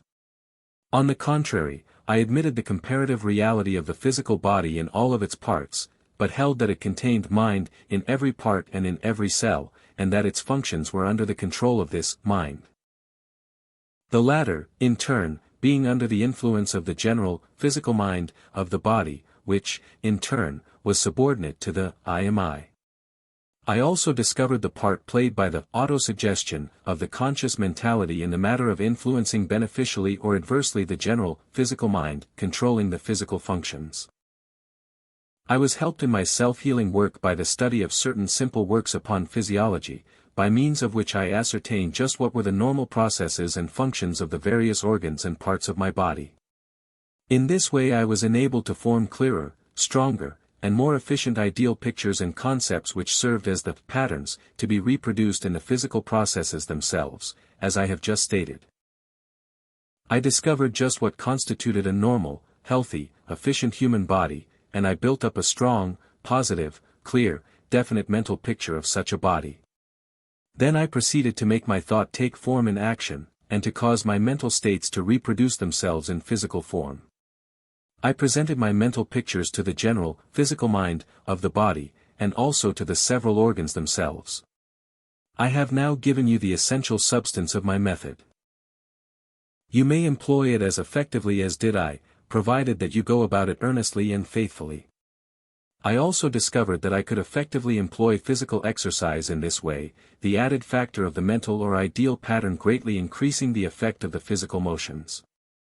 I perfected a system of psychophysical exercise which made over my physical body in a comparatively short time. The results of these manifestations of the something within in and upon my physical body were remarkable. I began to improve rapidly from the very start. In a comparatively short time I had recovered all of my lost ground, and in a little longer time I was in far better health and physical condition than I had ever been before. I had created in my mind the ideal of a strong, healthy, vigorous man, and my subconscious mentality faithfully reproduced this ideal in physical and material form and activity. My business associates remarked the wonderful change and marveled at it. They were agreed in the belief that I had found some wonderful physician, and indeed I had. I am now, at the age of about 70 years, in vigorous health and strength, far better than that of the average healthy man of 45. I see no reason for doubting that this will continue to be the case, for I live according to the principles which brought renewed health and vigor to me. I believe that these principles really compose the essence of all forms of mental, spiritual, or metaphysical cures, although each of their different schools usually insist that to its own particular dogmas must be given the credit. Though each school makes about the same percentage of cures, notwithstanding that their dogmas often mutually contradict each other. I know it to be a fact that the I am I can control, direct, and command any part or faculty of the mind belonging to it, even that part of its mind which presides over the physical functions. This latter accomplished, the physical effect follows as inevitably, invariably, and infallibly as any other given effect follows its logical cause. It is purely a matter of cause and effect. Every individual has the power within him or her to set these causes into operation. While manifesting physical efficiency, I did not neglect the work of building up, developing, and unfolding mental efficiency. I remembered the old adage, a sound mind in a sound body, and I determined to attain this. Here, also, I supplied myself with a scientifically correct ideal pattern, by means of studying the simple, scientific principles of psychology and of logic. In this way I learned what the great minds of the race have discovered to be the effective principle of the operation of the mind, and of its efficient employment. Having supplied myself with this pattern, I proceeded to re-educate my mind so that it might reproduce in itself the efficient activities which were clearly indicated and pictured on the ideal pattern. I started with the conviction that the intellect was not my I, but merely a part of the intricate machinery at the disposal of the latter. Equipped with the map or pattern acquired by study, as aforesaid, I determined that my intellectual faculties should actualize their processes and activities in accordance with that ideal. I proceeded along the same general lines as those which I employed in re-educating the physical mind, controlling my physical processes. Both of these great divisions of the mind are but important instruments or pieces of mental machinery, and both are subordinate to the direction, control and mastery of that something within, the real self, the I. Both will respond to control and direction properly applied. One general principle underlies the two cases. I do not wish to convey the impression that I supplanted the natural and regular processes of my intellectual faculties with an artificial system of functioning. On the contrary, I carefully avoided this, for I believed that such a course would result in taking all of the natural life out of my thinking. Instead, I encouraged the regular, natural processes by means of which the intellect manifests and expresses itself in thought, cogitation, and reasoning. I developed its ability by scientific exercises by means of which every part of the thinking mind was employed and given the strength which comes to both mind and body only with use and activity in proper amount. Mental faculties are much like muscles in this respect, and an understanding of one brings an understanding of the other. My chief work, however, was in the direction of re-educating the intellectual faculties. I proceeded to this by first acquiring a clear, definite idea and concept of the action and processes of the well-developed and well-trained intellect. This gave me the right pattern, mold, or map, which I then proceeded to reproduce by actualization. This right pattern was gradually impressed upon the mind, and once there it began to manifest its creative power by reconstructing my mental machinery so as to serve the purposes of the ideal pattern. That power of the mind which establishes habit took hold of the case, and gradually my intellectual faculties were operating and functioning like a well-regulated, well-oiled machine, working along the lines of strict logical procedure, a living machine proceeding with mathematical exactness and precision.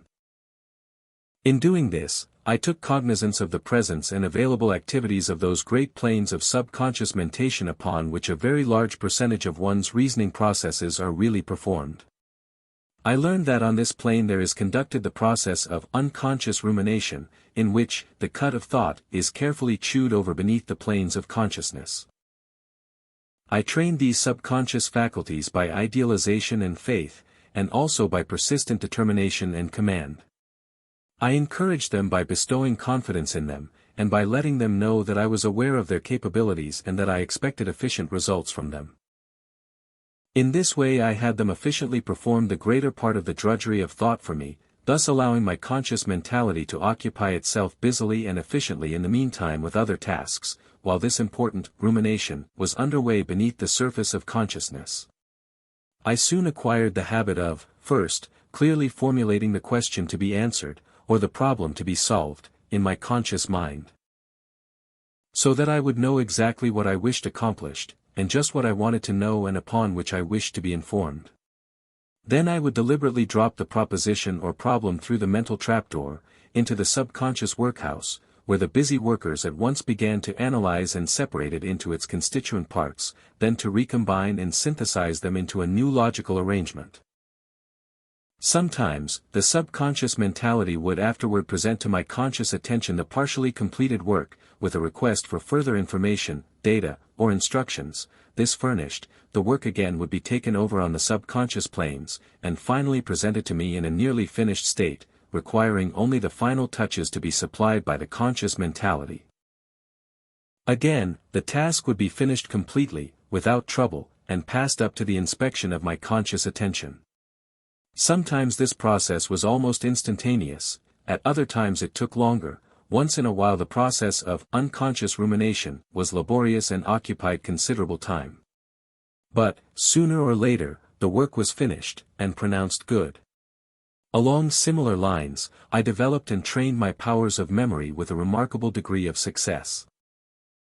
By realizing that the processes of memory are chiefly performed along subconscious lines, and that the subconscious mentality is readily influenced and directed by efficient suggestions and instruction, I was able to develop a wonderfully efficient memory machine. This, however, I employed only legitimately, and not for showing off. I used it in my business of life, and not for spectacular performances. I discovered that the memory never really loses or forgets anything once placed in it properly, and that remembrance and recollection depend chiefly upon proper methods of indexing and cross-indexing. But I found that chief of all methods, and one essential to an efficient memory, is that of re-educating the memory, and of training it in the habit of performing its work properly. Following the same general rule, I greatly developed my powers of perception and observation, and, as a consequence, was able to observe and perceive important things which were overlooked by the average individual. Perceptions constitute the raw materials of thought, and I managed to keep my mind well supplied with the best kind of material to be worked over and made up into ideas, concepts, and plans.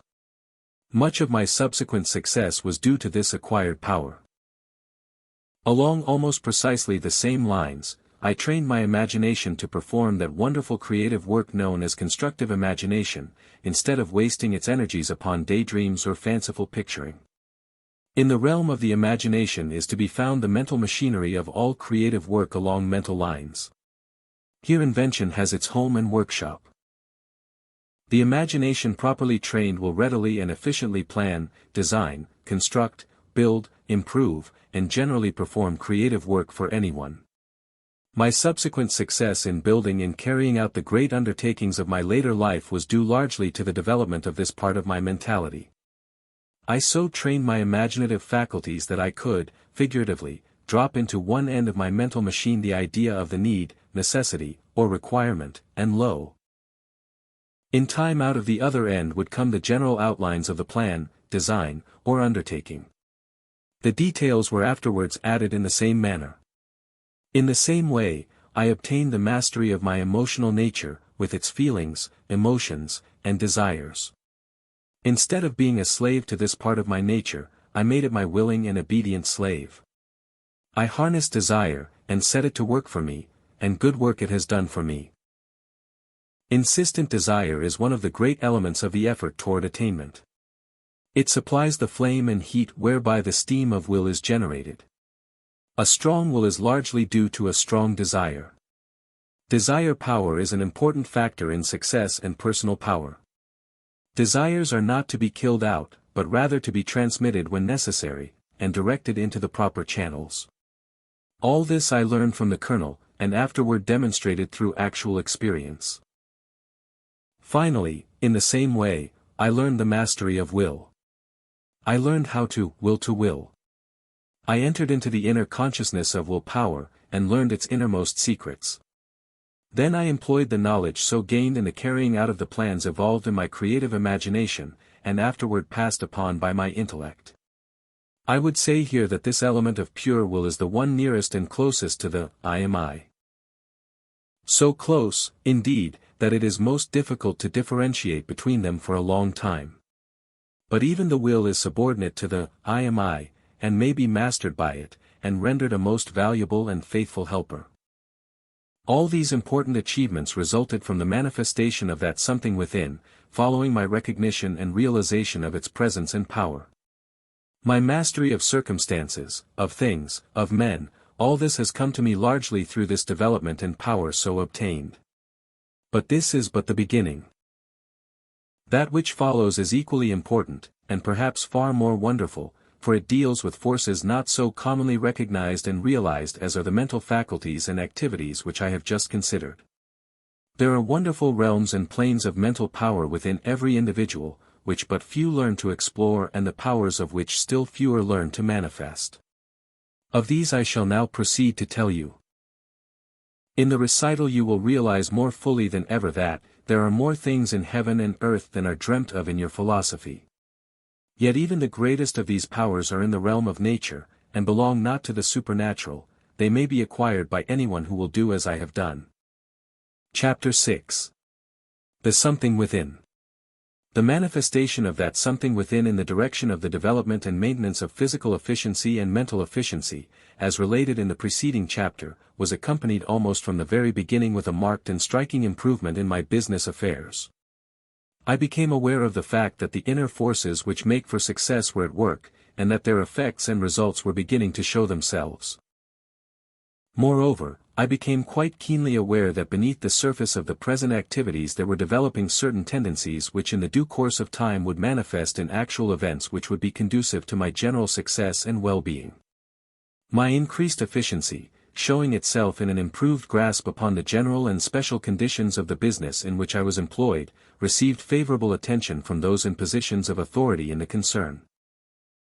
As a result, I was promoted rapidly, indeed so rapidly that the working force of the concern conceived the idea that I had secured some sort of a pull with the management.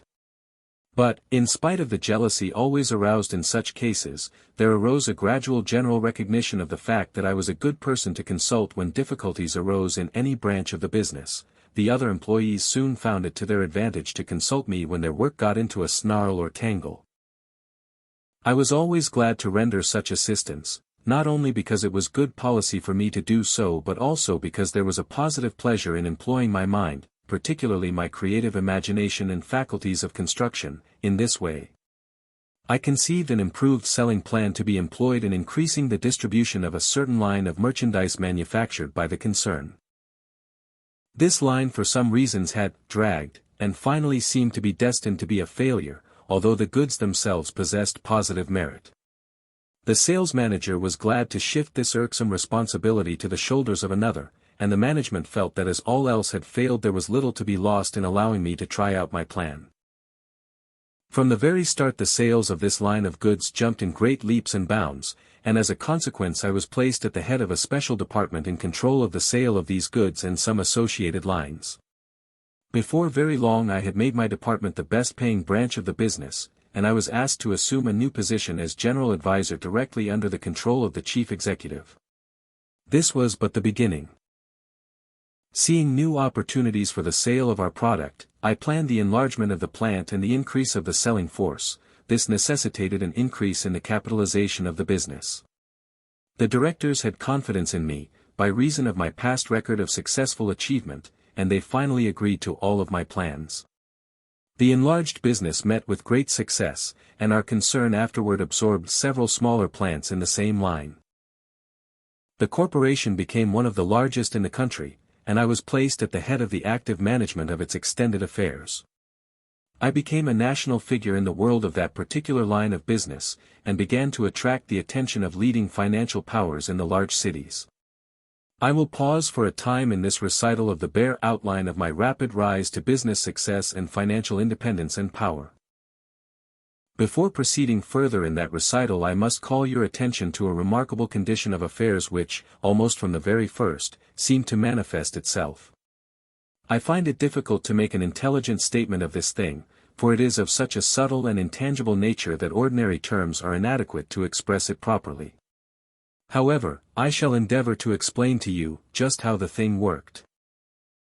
To present to you the effects and results of this hidden cause or series of causes which operated in such a wonderful way in my career. Perhaps the first conception of this strange condition of affairs which came to my mind was that, in addition to my own conscious mental efforts and powers, there was something else at work in my affairs, something below or above the surface of things which seemed to be working in my behalf and to my interests. I remember distinctly once saying to myself, "There seems to be a something or somewhat taking a hand in this game, and playing as an invisible partner, backing up my own play, furnishing advantageous leads, and playing trumps in response to my own leads." It seemed that I had a skilled partner in the game, and I soon grew to have confidence in him, in his skill, and in his desire to help me to win. There was at first something almost uncanny about this condition of things. There was no mistaking the presence and activity of this invisible helper, but who or what was that something? I almost became convinced that I was for some reason the recipient of some sort of supernatural assistance. I began to see why the successful men whom I had formerly questioned had grown to believe that they were backed in this way. But I remembered what Colonel Forbes had told me concerning the strange and wondrous powers of that something within, and how remarkably efficient it was in furthering the interests of the individual after it had been properly awakened. I determined to write the Colonel, who had by that time returned to India. In due course came a short note from the Colonel, saying, in substance, "Your invisible partner and unseen helper is none other than that something within, manifesting its power below the surface of things. It has made your desires, its desires, your aims, its aims, your general plans, its general plans. Trust it implicitly, and always count on its aid. It will never fail you, even though at times it may seem to have deserted you. But you must always play your own hand to the best of your ability, while depending upon this invisible partner for backing, support, and assistance. Do your part properly, and it will do likewise."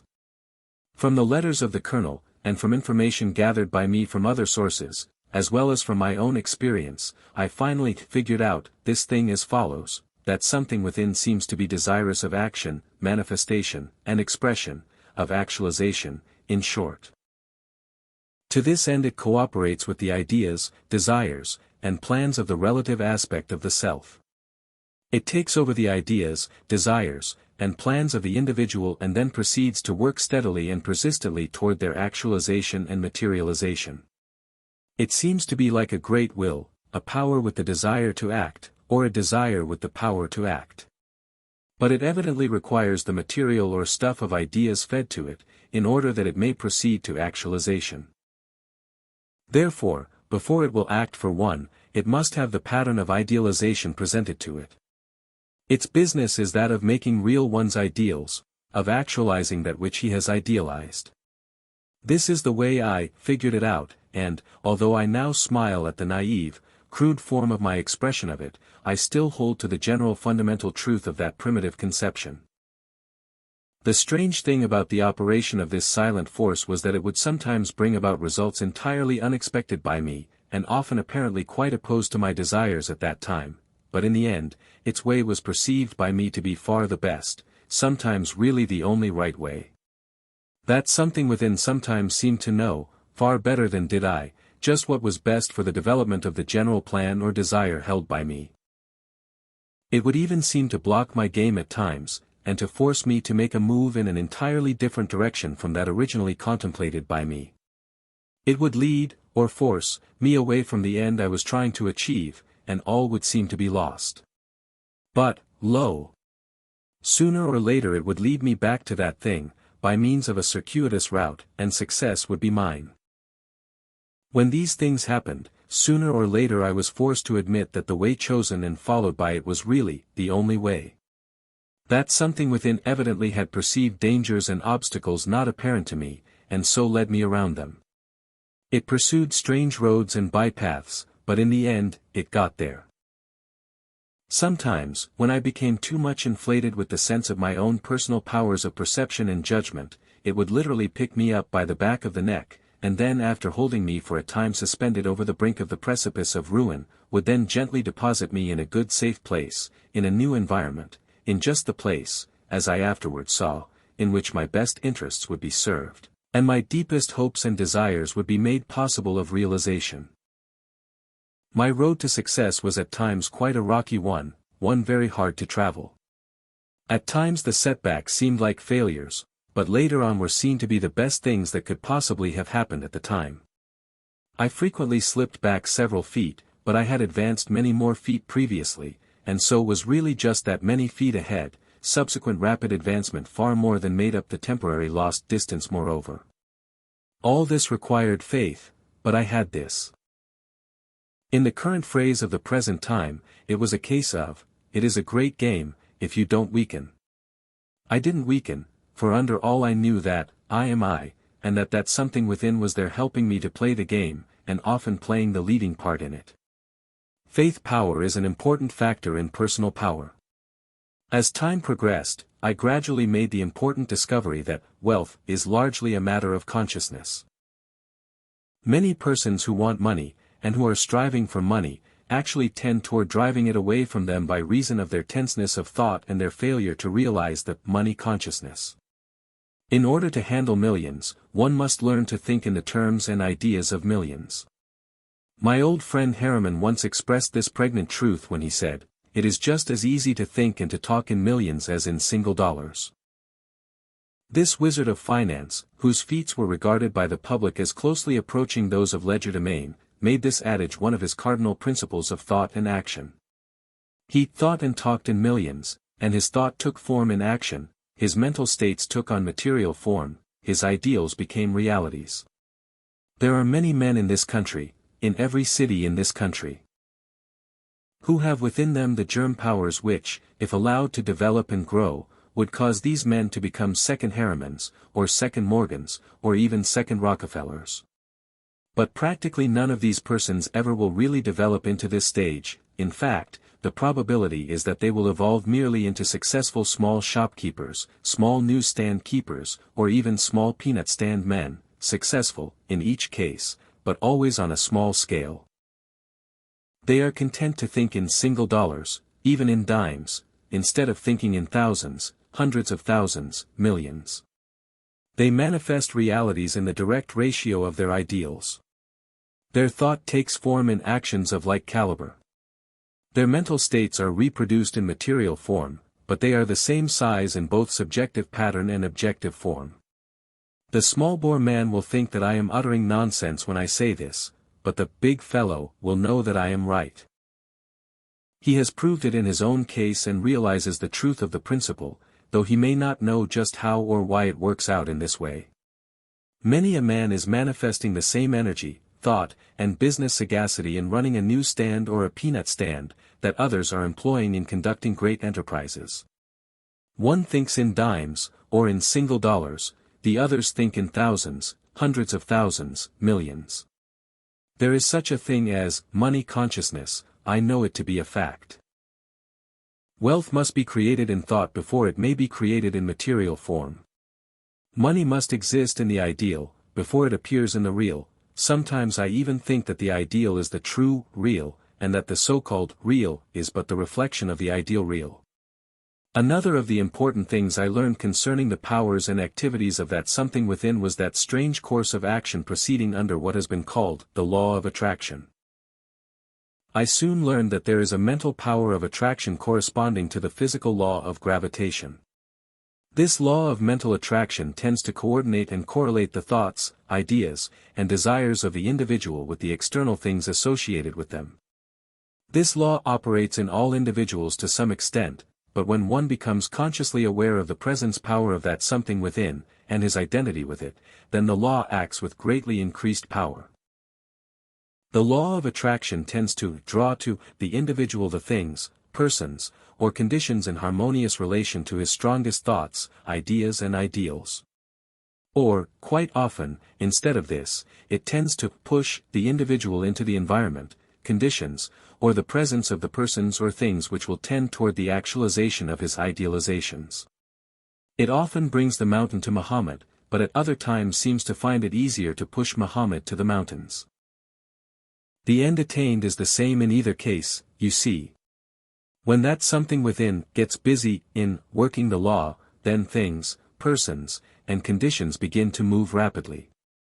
It often astonished me greatly, though I was now becoming familiar with remarkable happenings, to note how things and persons would be drawn into my field of attention in response to my thoughts, ideas, and ideals, or how I was drawn into the notice of others in the same way. The persons I needed were drawn to my notice. And I was drawn to the notice of persons who needed me. If I needed additional information concerning a certain subject, then the whole world seemed desirous of pouring such knowledge into my mind. Books, magazines, overheard scraps of conversation, newspaper articles, all these gave me either the desired data or facts, or else furnished a hint as to where they could be found. I have walked into bookstores, and, picking up a book at random, I would find in its pages either that which I wanted to know, or else a reference, possibly in a footnote, to some other book or work containing the desired information. I have picked up a stray magazine, or an old newspaper, and have received just the particular items of knowledge needed, in the same way. The essential idea of one of my most successful plans was first given to me in an item printed in a faded and dirty scrap of old newspaper which I picked up on a seldom-used path through the forest near by the place where I was spending a summer vacation. An old book picked up carelessly from the stall of a second-hand book shop, the price of which was 15 cents, gave me the suggestion of a new and striking name for a manufactured article which I was then pushing. A name which once heard could never be forgotten, and which stuck in the mind like the burr in the wool of the sheep. I have bumped into men in turning corners, men whom I needed or who needed me. Ideas, names, plans, concepts, places, individuals, all these I have drawn to myself by the law of attraction, or else I have been drawn to them. Business associates have spoken of my luck, and of the important part played by chance in my career. But I tell you, positively, there is no such thing as chance, in the sense of an uncaused happening. Chance is but the name applied to unknown or unperceived causes. Everything happens by reason of cause, and all cause operates under law. The law of attraction is the great mother of causes. Nothing ever happens without cause. All events proceed according to natural law, and the law of attraction is one of the greatest, though one of the least understood, of all natural laws. I have also discovered that this law of attraction, operated by that something within, employs in its work the power of mental currents, thought waves, or mental vibrations, call these what you will. These currents or waves or vibrations emanating from the active mind of the individual extend far beyond his immediate vicinity. When employed by the law of attraction they often assume the form of gigantic whirlpools, drawing to the central focal point of that individual many things which are correlated to his ideas or ideals. Again, they often maintain a swirl motion, an outward circular motion away from the center. These circling waves carry the ideas, or ideals, of the individual to great distances, bringing them to the attention and consciousness, or subconsciousness, of persons far and near who are in more or less harmonious correlation to them. These phenomena, however, are quite as natural as are those concerned with the law of gravitation. They have naught to do with the supernatural. While these subtle forces of nature were being employed by that something within in my behalf, I was at the same time hard at work. I did not fold my hands and calmly wait for mine own to come to me, as the good poet suggests. I worked hard and tried to wait as calmly as I could for the result that I definitely purposed and persistently determined should come to me. This calmly wait idea has been misunderstood by many. Burroughs really meant that the mental attitude should be that of calm, confident expectation, while at the same time both body and mind were busily active in work. Certain earnest teachers of New Thought were at one time noted for their insistent and persistent advice to hold the thought. But it remained for another, that strange genius, Elbert Hubbard, to express better the essential idea in the aphorism, hold the thought, and hustle. The operation of these finer forces of nature, of which I have spoken, are far more common than is generally supposed, though their underlying principles are seldom rightly understood, and are frequently grossly misinterpreted. I am satisfied that very many persons have in some degree experienced happenings along the same lines as those which I have just mentioned. Certainly, practically all successful men and women have at times been conscious of the invisible partner, and of the strange workings of the law of attraction. It is true that they usually attribute these to other causes, or else regard them as strange happenings, beyond all explanation. This is one reason why they seldom mention them, even to their closest friends or members of their family. Many a man or woman who reads these lines will smile reminiscently at this point. They will know what I mean, just what I mean. They have been there, if I may be permitted to use this expressive slang term in this connection.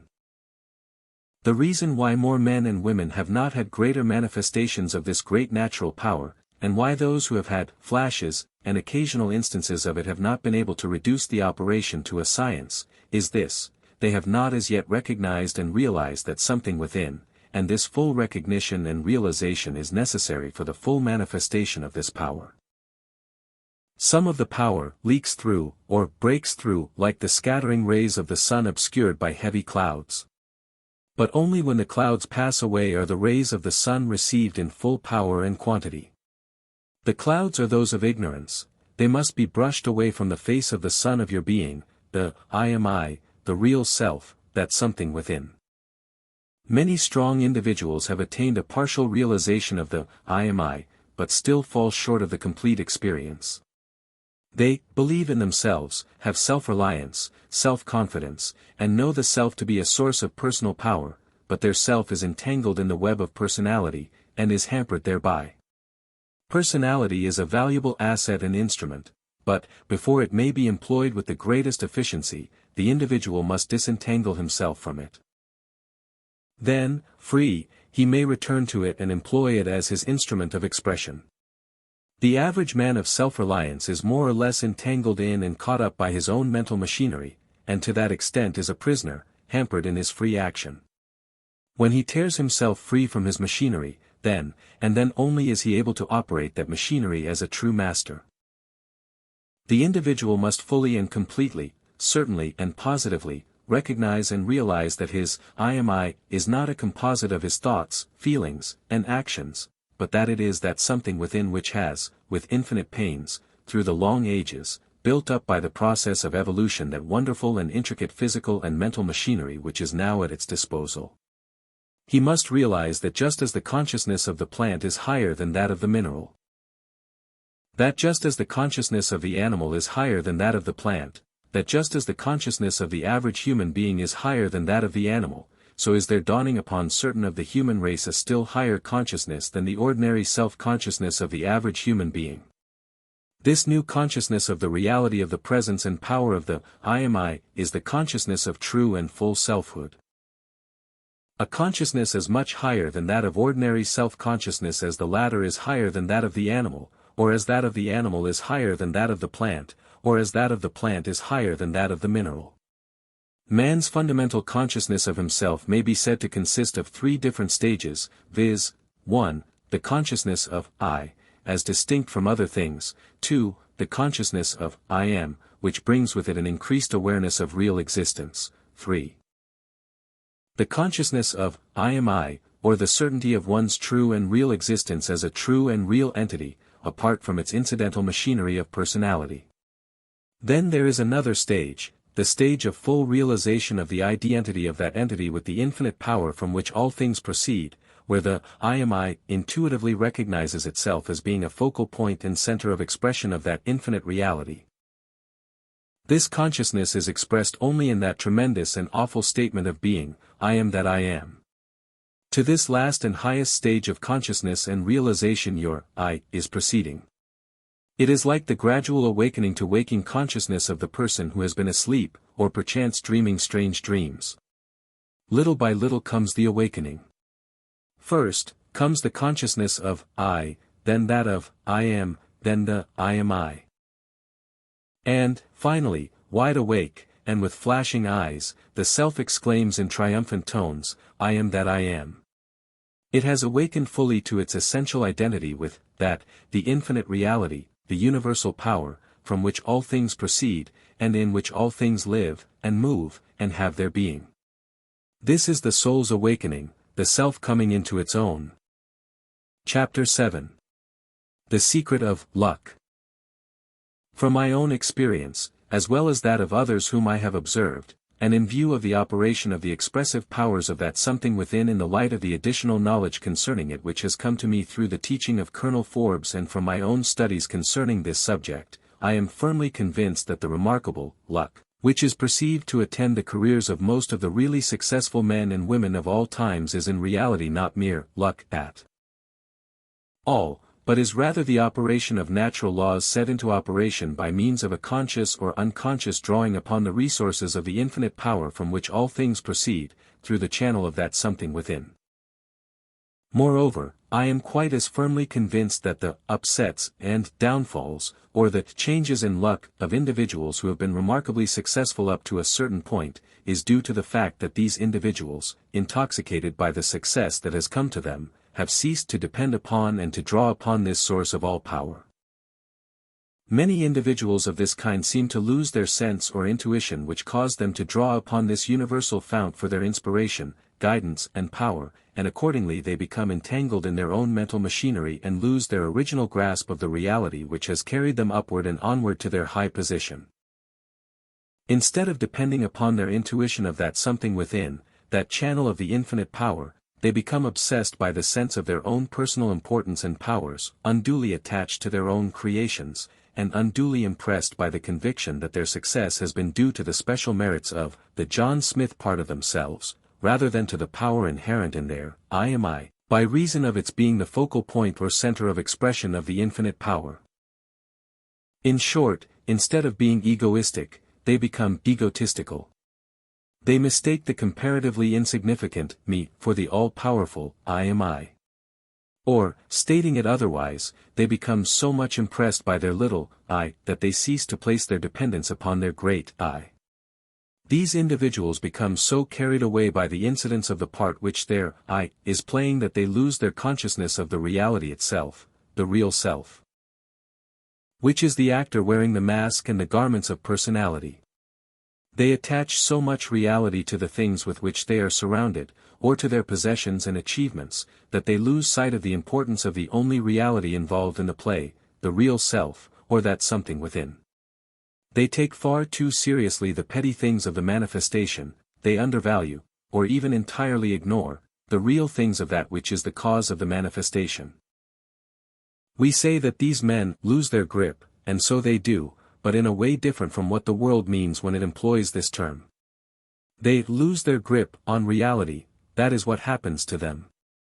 Carried away by success, many persons lose that intuitive faith in that something which inspired them in the beginning. They begin to smile at their old ideas and notions concerning this matter, and they say to themselves, "What a wonderful person I am." It is true that they are often carried along the road of success after this occurs. For a time, at least, the momentum acquired in the past, the imparted motion which has been given them by their original influx of power, causes them to run along for a time, then comes the smash-up. It is as if the trolley car were to withdraw its trolley pole from the overhead cable, or the electric railway car to break its contact with the third rail. Under the belief that its wheels were the true source of its motive power, instead of being merely the mechanism by means of which the car has run over the rails through the electric power imparted to it from the central power station. That John Smith is the trolley car, its wheels are part of the mechanism furnished it, the infinite power is the central powerhouse, the trolley pole is the instrument of contact with that infinite power. The self of the car knows itself as I am I, or possibly even possesses the deeper knowledge of I am that I am, which is the inner consciousness of the power which makes it alive. Woe unto him who depends only upon the various parts of his personal mental machinery, or upon his body and its furnishings, and who loses his perception of the spiritual trolley pole and the power cable above it, and, worst of all, of the power flowing through that cable. The truly wise man escapes this common mistake.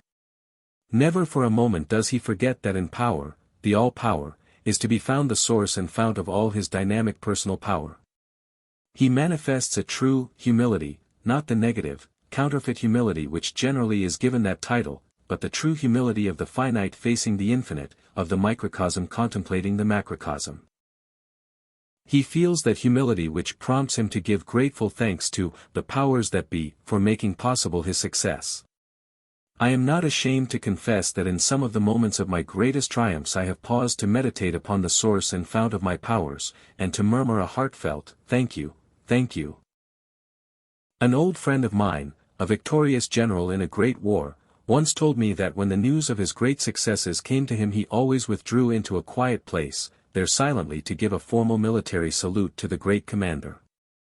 So far as is concerned the operation of luck, by means of the application of the power of that something within, I would here say, it is my firm belief and conviction that the individual may have anything he wants, provided always, 1.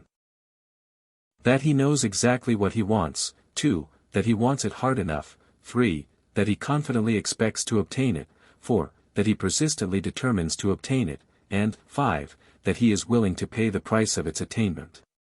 I believe that I have here given you the secret of luck. It is for you to apply it in practice.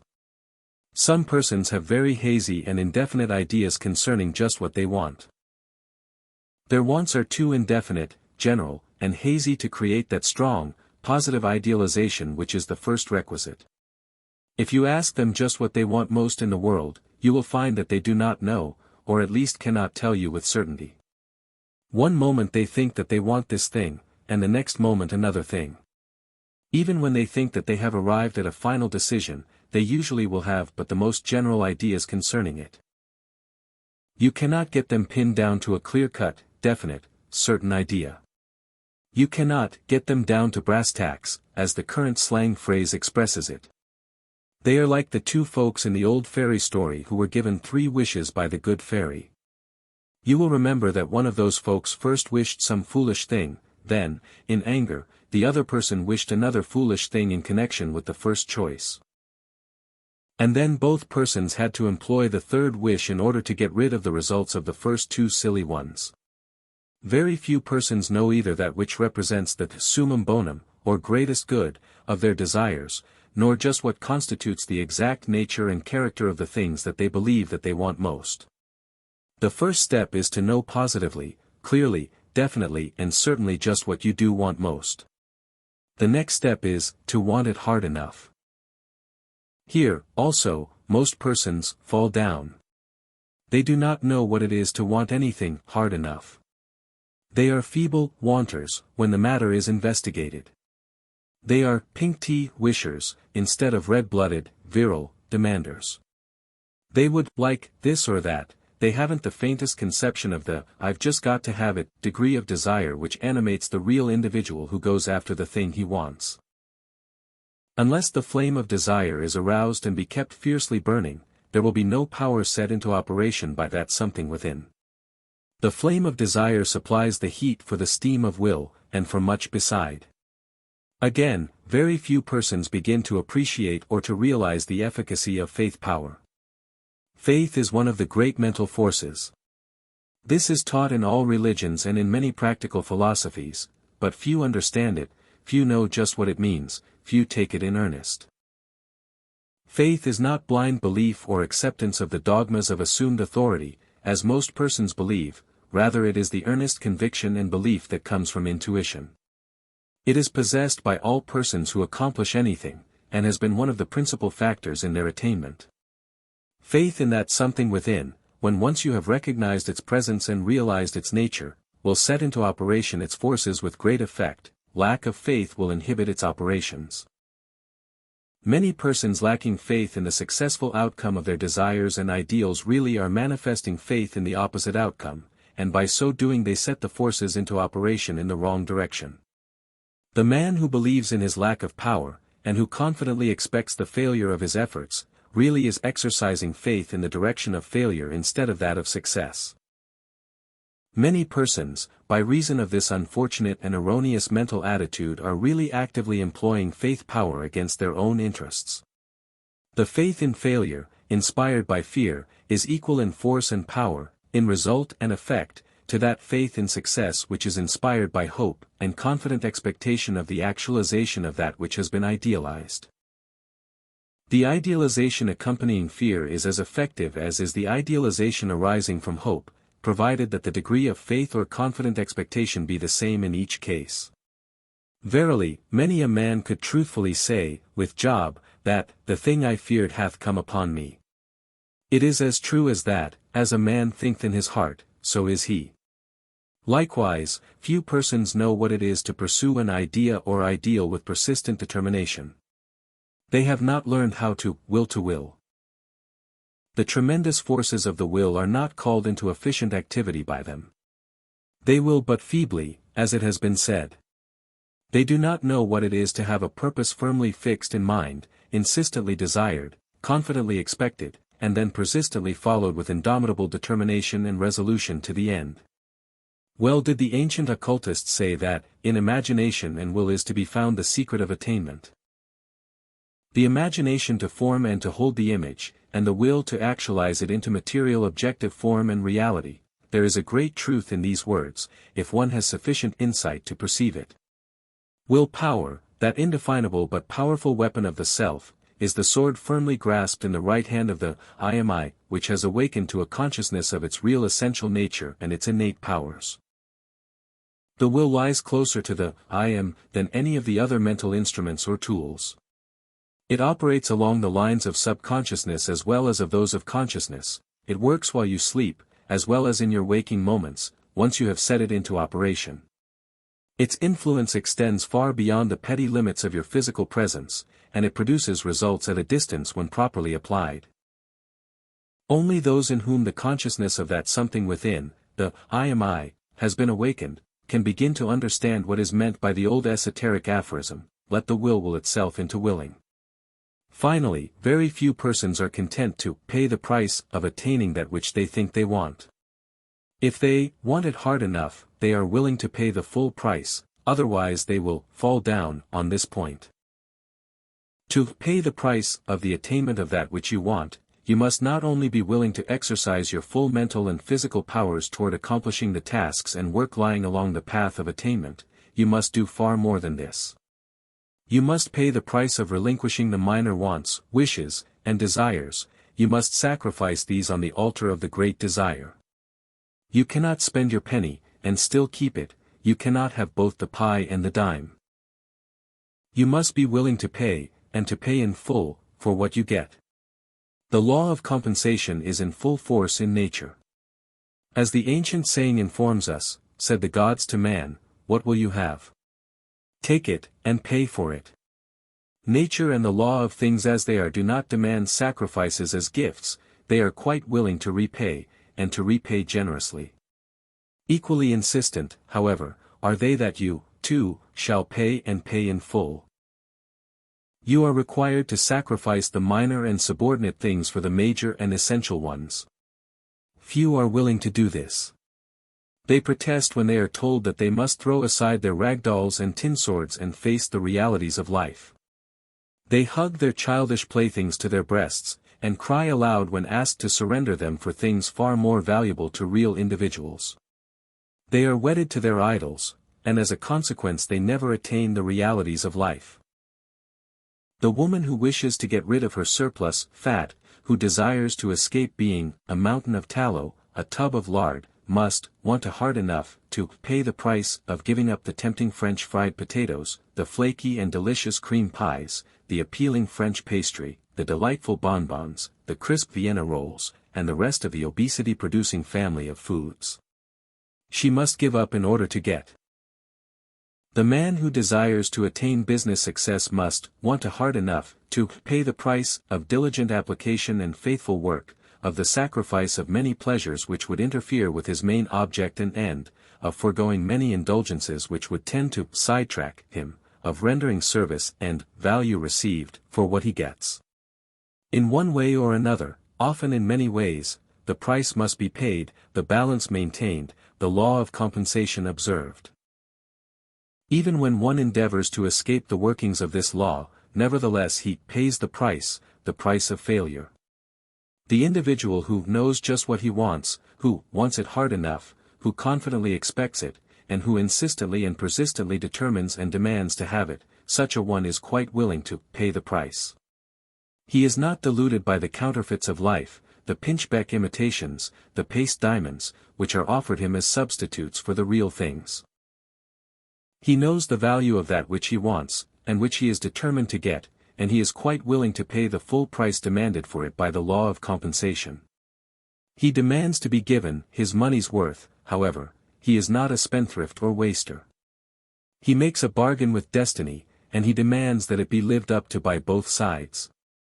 Only the best is good enough for him, he refuses to accept less from life, he knows that he is paying, and must pay for this, and he is quite content. This is the difference between the Superman and the ordinary run of men. It has often occurred to me that the explanation of these things which I am relating to you is to be found in some fundamental fact which may be stated somewhat as follows. The infinite presence power from which all things proceed, and of which that something within is a focal point or center of expression, has as one of its essential and fundamental attributes that which has been described as a power with the desire to act, or a desire with the power to act. In short, that it is a spiritual power, which, by the laws of its own free and unconditioned nature, tends toward outward expression and manifestation in action. It seems to find content and satisfaction in creative activity, its inner nature seems to want to express itself in creative activity. It must want to express itself in action, else it would not do so, for we cannot imagine it to be compelled to do so by any other power, for there is no power higher than itself, and it must be conceived as being absolutely free, independent, and unconditioned. Looking back over the history of creation, as such is revealed to us in the records of the earth, we see that this creative power is seemingly evolving ideas, forms, and ideals, which it then seeks to actualize in material and objective form, mounting from lower to higher in the course of evolution. Looking at the processes manifested in the worlds and solar systems around us, as revealed by astronomy, it would seem that the same law governs the creation and evolution of the worlds. Everywhere this creative evolution is seen to be underway. Moreover, advanced science informs us that there is life, consciousness, and will in everything, in the atoms and minerals, as well as in the plants, animals, and human creatures. This life, consciousness, and will of this spiritual power seems to be ever pressing forward into expression and manifestation, evidently inspired by the creative urge in and back of all things. It would seem that in man this creative evolution, or creative process, has reached a new stage. Here, alone in the world of living things as known to us, is found a creature which is able to exercise creative power on its own account, to reproduce, as a microcosm, the creative work of the whole which is the macrocosm. Man, it would seem, has been creating his environment, to at least some extent, principally, along unconscious or subconscious lines. He has met with some degree of success, and with a large share of failures. Now, it seems, man is in the stage of evolution into the condition or plane of the Superman. He is beginning to recognize the real nature of his I am I, that something within, and also to realize its essential identity with the infinite power from which it has proceeded, and of which it is the focal point or center of expression along at least certain lines of activity, to realize the consciousness of I am that I am. With the dawn of this new consciousness comes the knowledge of the innate and inherent power of conscious creation of environment and conditions on the part of the awakened individuality. The personal me being superimposed by the individual I, that something within, the individual begins to play an active part in the general process of creative evolution. Man's part in the creative work seems to be chiefly, 1. The furnishing of the ideals or mental pictures of that which he desires to become actualized in material objective form, 2. To focus the other powers of his mental being, i.e., his desire, his faith, his will, toward the work of actualization, so that his whole being becomes, as it were, crystallized in the form of the ideal to be realized in actualization, and 3. To open the entire channels of his individual being to the inflow of the creative forces of the infinite power, which will pour through him with the end of actualizing themselves in objective, material form. I do not offer the above as the ultimate conception or final hypothesis of my philosophy. All that I claim for it is that it furnishes at least an understandable statement of the way the thing works. It may be at least tentatively adopted as a working hypothesis, to serve the purposes of convenience in thought and application, until a more complete, clearer, and more adequate one is presented. Moreover, I did not invent this hypothesis, nor did I reason it out originally for myself. While I long felt that it furnished a reasonable working hypothesis for the observed facts, I afterward discovered that the same idea had been thought and taught by many ancient philosophers and sages, of many lands and races. If this idea seems to conflict with your faith and belief in your favored religion, though, rightly understood, it need not be essentially antagonistic to them, you may by a simple change in terms manage to retain the spirit of this idea and at the same time to adhere to the forms of your religious faith. You may do this by lifting the whole matter out of the theological realm, and gently depositing it in that of science and philosophy. You have but to substitute the term nature for that of the infinite power, and conceive nature as being the manifestation of the supernatural infinite power, being created by the latter, certain laws or ways of working being imposed upon it, and then being left to run according to such laws without supernatural interference or assistance, or with only an occasional interposition of such supernatural power. Many thoroughly orthodox theologians are quite content with such an adjustment of this hypothesis, and the employment of such terms. The existence and ultimate power of the deity once admitted, they are content to have the rest explained in terms of scientific thought concerning nature. Thus, my hypothesis should be acceptable to all such persons, if interpreted in this way in accordance with their religious beliefs and theological doctrines. The employment of the term nature obviates many obstacles to thought along these lines. As my old friend, John Burroughs, once said, to say that man is as good as God would to most persons seem like blasphemy, but to say that man is as good as nature would disturb no one. But, first and last, I am engaged here in no theological discussion or dogmatic assertion. I am merely stating that, to me, nature seems to work in this way. If nature is but the manifestation of a supernatural power, then that power must have established these ways of nature's workings, and must be responsible for them. More than this power must be immanent in all nature, and involved in her workings, otherwise she could not and would not work at all. I am dealing only with the scientific, not the theological explanation of things. And, at the last, there is probably but a difference of terms, and not of essential meaning, between my ideas and thought and that of the theologians who have attained the modern broader view of the new theology. The scientific view of the immanent infinite and eternal principle of being, and the advanced theological view of the infinite and eternal immanent creative being is very slight. The reconciliation of their terms would probably mean a reconciliation of the remaining differences between them. Once admitted that there is an infinite and eternal power from which all things proceed, and in which all things live and move and have their being, that all is in the all, and the all in all, then the rest is merely a matter of choice of terms and the non-essential differences of interpretation of the one reality and its creative manifestation. As the ancients were wont to say, the truth is one, though men call it by many names, and all roads lead to the one. The faith of the advanced scientist who sees life, and mind, and will in all things, all a manifestation and expression of the one life, one mind, one will, is as earnest and as firm, as devout and as truly religious, as that of the most orthodox theologian of any of the many differing schools of religious thought. God is in nature, just as truly as nature is in, of, and from God. Some of us call it nature. Others call it God.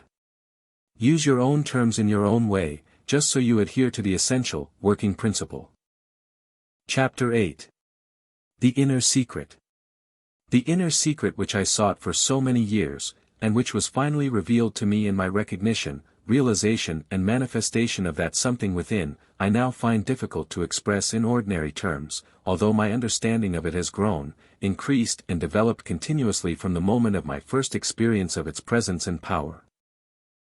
The difficulty probably arises by reason of the fact that this knowledge is essentially an inner experience, whereas our common terms are adapted merely to the relation of experiences arising from our contact with the outside world of things. As near as I can express it in understandable words, the inner secret may be said to consist of the consciousness that the I am I, that something within, is a focal point or center of presence, consciousness, and power, in and of the infinite and eternal creative presence power from which all things proceed, and in which all things live, and move, and have their being. This consciousness, however, is more than the mere intellectual assent to the proposition. Again, it is more than the mere feeling that the premise is a true and valid one. It is, rather, a deep-seated realization that this is the very truth. Truth no more to be doubted than the truth that one's self is in existence. In fact, it is an evolution of that elemental conviction. First comes the conviction that I am, then that I am I, and then that I am that I am. And the last stage is as certain in its conviction as is the first one.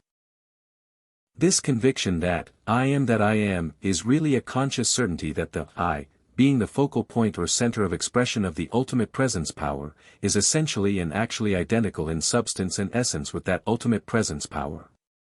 One in this consciousness feels no doubt whatever of the truth of this tremendous conviction. He knows it just as he knows that he is in existence as a living being at that moment. He not only experiences this fundamental consciousness of identity, but his intellect agrees that there is nothing else for his I to be, and nothing else to be his I, except this focal point or center of expression of the ultimate presence power. His intellect and his intuition are in full agreement upon this point. It will be seen by any careful thinker that such a fundamental report of consciousness must exert a tremendous vitalizing, animating, and inspiring effect upon the individual. It brings with it a sense of eternal existence, of invincibility, of certainty, of security, before which all fears, doubts, and distrust fall back in defeat. The old fears and doubts now seem to be but the fantastic imaginings of an unpleasant dream. The soul seems to have awakened from a troubled sleep in which everything was distorted and unreal. If you can imagine a Napoleon, a Plato, an Edison, a Darwin, a Newton, a Shakespeare, awakening from a dream in which he had imagined himself to be an ignorant, stupid swineherd, then perhaps you may get a faint idea of the consciousness of the individual who has found the inner secret. As the new consciousness asserts itself more and more, and this it does when the individual is prepared for the experience, then the individual gradually lives more and more in the sense of this identity with his source and his base of being. Or, to put it otherwise, he lives less and less in his me consciousness, and more in his I consciousness, less and less in his personal self, and more in his real self. Or, stating it in still other terms, it is as if the individual continues to lose more and more of the imaginings of his late dream, and to gain more and more of his consciousness of his real identity and character. All these illustrations, however, are far too feeble symbols of this wonderful consciousness of identity with reality which comes to those who have entered into the recognition, realization, and manifestation of that something within. In the foregoing pages, I have called your attention to the effect of this new birth of consciousness upon the physical and mental instruments of the I am I, of its wonderful, quickening power upon their activities. But there are other strange changes which came to me, and which come to all who enter into this new life of the soul, those who are born again. Among these other changes, one of the most striking is that which may be called the positivation of the individual. This term is a clumsy one, but I know of none other to use in its place. By positivation, I mean being made positive. The individual thus, made positive, becomes all that the term positive means in ordinary thought and speech. His negative qualities and characteristics gradually disappear, and are replaced by their positive opposites. If you will think of the term positive as meaning that which makes the individual stronger, better, and more efficient, and of the term negative as the exact opposite of this conception, you will grasp my thought. I soon became aware of this process of positivation which was underway in me. Without any effort on my part to impress my personality or individuality upon others, I found that there was now a something about me which made other persons respect me, defer to me, give me their interested attention, and to fall in with my ideas and suggestions.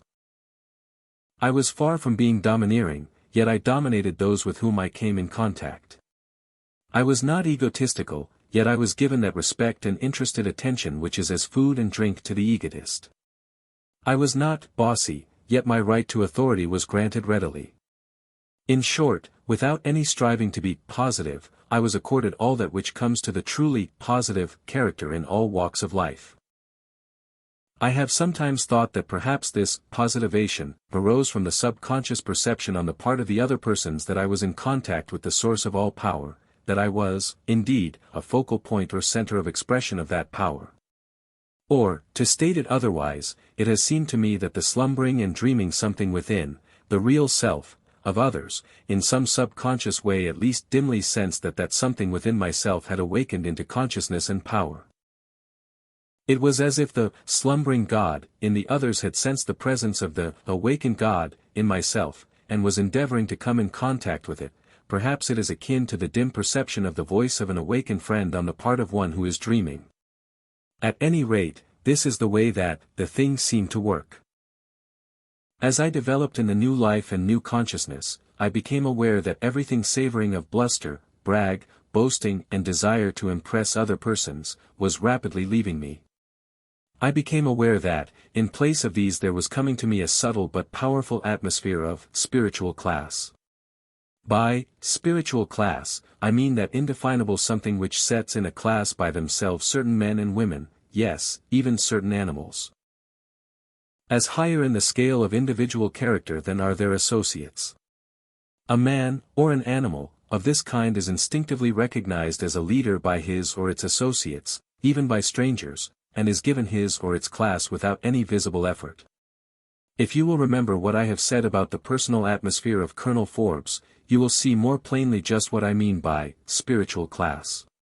While I was fully cognizant of this new class, which had come to me, of the new personal atmosphere which surrounded me, and while I fully appreciated the value of the same in my dealings with other men, yet, I assure you, I never exerted even the least conscious effort to create or maintain this impression upon the minds or feelings of others. Instead, I knew with certainty that it existed, and that it would be felt, just as a strong and powerful animal knows just what it is and how others will regard it. And I devoted my attention entirely to the main objects of my plans and purposes. Just as I knew that the crowd of more negative persons would sense my real character and powers, so I knew that the positive individuals with whom I came in contact would recognize me as one of their own kind, and they did so. I progressed rapidly, rising from high places to those still higher. I became known nationally, then internationally, as a great captain of industry, and as one who had arrived and had done things. I became one of those who combined and concentrated separate industries into what were called trusts. I became a great organizer, a builder of industries, a creator of organizations. I have been lauded as a world benefactor, and I have been abused as an enemy of the race, all depending upon the point of view of those making the criticism. Personally, I do not regard either of these descriptions as correct. I think rather that I was an impersonal dynamic force building and creating things and conditions which, while serving a useful purpose and service in the evolution of things, will eventually be torn down and their foundations employed as the base of far better things and conditions.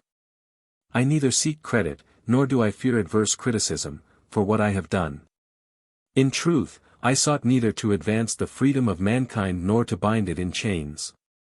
I thought but little about such things, in fact. I have tried to cause as little distress as possible. I have endeavored to help individual men, and the race in general, as much as I could, this simply because I felt that way, and not from a sense that such was my mission. My mission has always seemed to me to be that of manifesting the creative energy of which I am a focal point or center of expression. I built, I created, I put together. Sometimes I was compelled to tear down in order to build better things on the old foundations. Men have sometimes called me ruthless. I may have been so, but, if so, only because the creative energy of that something within insisted that its work was to be done, no matter what stood in its way. Most positively, I have never maliciously or revengefully worked harm to anyone. I have been as impersonal and as elemental as a natural force, both in my constructive and my destructive activities. But, while I mastered, I also served. The law of balanced compensation decrees that the master must render service. Service is the other side of the shield of mastery. Men have accused me of being avaricious, greedy, mercenary, a selfish, a rapacious money grabber, and, indeed, I do not doubt but that I appeared as such to them, for they could see only the outside of things and not the inner motives. In truth, I have met but few men to whom money as money, or possessions as possessions, were of as little consequence as to myself. Beyond the comparatively small amount of money required to keep me in comfort, to furnish me with reasonable necessities with a moderate admixture of luxuries, money and possessions have meant nothing to me. Money I have regarded as but the counters of the great game which I have played so successfully. The game itself was the real thing to me. I was like the boy who earnestly plays the game for the sake of the game, not for the cheap marbles which are the apparent objects for which he plays. You doubt this? Well, think a moment and you will understand it better. On all sides you will see men exerting their energies, mental and physical, in playing games. Golf, tennis, baseball, cricket, polo, and the rest, all these furnish examples and illustrations of the principle. The zest of the playing is the chief reward for the work, the other rewards are merely symbolic. There is but one keener joy than the joy of playing the game, and that is the joy of winning the game. I played the great game, and have experienced the keen zest of the play. I have been victorious in the great game, and I have enjoyed the victory. My joy, however, came from the inner consciousness of power and efficiency, not from the applause of the crowd. He who depends upon the applause of the crowds for his pleasure and satisfaction is a slave. I am a master, for I expect applause from none but myself. My keenest joy comes from the approval of the something within. Strange as it may seem, I have verified the ancient esoteric doctrine of non-attachment. I am not attached to things or conditions, I am not bound by them. They are but counters in my game, incidents of my play.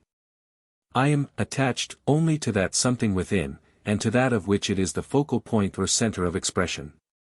I make things and circumstances, I play with things and circumstances, but I am tied by neither things nor circumstances. I am free, for I am that I am.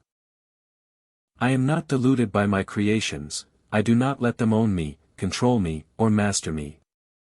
All things are good for me to use, but nothing is good enough to use me. If anything, or even all, that I have won and now possess, began to master and dominate me, I would hasten to part with that thing or things, even though I were utterly impoverished by doing so, and I would consider the price well paid for my freedom. Thus do I regard money, things, and possessions. Merely things needed to play the game, but never to be mistaken for the game itself, and, still less, for the meaning of the game. I have retired now from active business life, though I retain a control of the great enterprises in which my wealth is invested. I watch things carefully, and I direct when direction is necessary. I have many men, good men, working for me now, but my spirit pervades their work and is immanent in their activities on my behalf. I take recreation in other creative work. Creative work to which I devote large sums of money each year. Many are the schools, colleges and libraries which have been assisted financially by me. Many are the charities, largely supported by me but in which my name is not known. There is great sport in the anonymous game of giving, I have found. I do not give from a sense of duty, or of charity, but because I feel like it, because it gives me pleasure and affords an outlet for my creative energy. I devote much time to study, principally along the lines of science. I take a lively interest in philosophy, also, that is to say practical philosophy. Abstract metaphysics has but little interest for me, why should it? I have seen the course of philosophy turned in my direction, during the past 30 years. Bergson's creative evolution is in practical accord with some of my fundamental ideas. The new doctrine of pragmatism, with its emphasis upon action, and its test question, will it work, is akin to my thought. Moreover, all philosophical and religious thought seems to be moving toward my basic postulate that there is an ultimate power, from which all things directly or indirectly proceed, and of which all things are forms and phases of manifestation and expression. Likewise, I devote reasonable time and attention to the activities of play. I have learned the truth of the old adage concerning the fate of Jack who had all work and no play, and long since I determined to escape a like ending. I believe that a busy man, particularly a middle-aged businessman, should have certain times in which he is able and willing to throw aside all cares and all problems, and to become once more a boy in heart and in action. Every man is really a boy at heart, and he should give that boy an opportunity to express himself once in a while. The man will be all the better for giving the boy a chance. I play golf, take long walks in the country, go to shows. I take vacations whenever possible, and I make a practice of going to Florida or to California every winter. Moreover, I travel widely and take an interest in what I see and hear during my journeys. Thus, I keep young in body, in mind, and, above all, in spirit. Are you happy? I fancy I can hear you ask. Yes, I am as happy as any human being has ever been and yet remained a human being. I believe that there are higher stages of happiness than that of the human being, and it may be that somewhere, somewhen, I shall experience such. But, I believe that the saying of the dying philosopher, "One world at a time, brother," is a sane aphorism. And while I am here I am extracting the full meat of happiness from the desirable things of this world. From all of life's grapes I press sweet wine. I find that this is best accomplished by observing the rule of the golden mean, viz. Nothing too much. Balance, poise, and moderation, that is the safe rule. I have also discovered that making others happy is one of the greatest sources of my own happiness. Happiness, however, I have found, comes largely through effective expression of all that is in oneself. Manifestation and expression of the creative power constitutes one of the highest forms of happiness.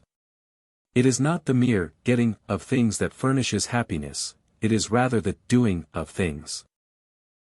It is true that the getting follows the doing, provided the latter be properly performed, but the real zest is in the doing, the getting being but the acquirement of the symbols of the deed. I believe that the creative urge in nature, or in God, if you like better that term, is a source of great happiness and content to the ultimate presence power known to us by either, or both, of these names.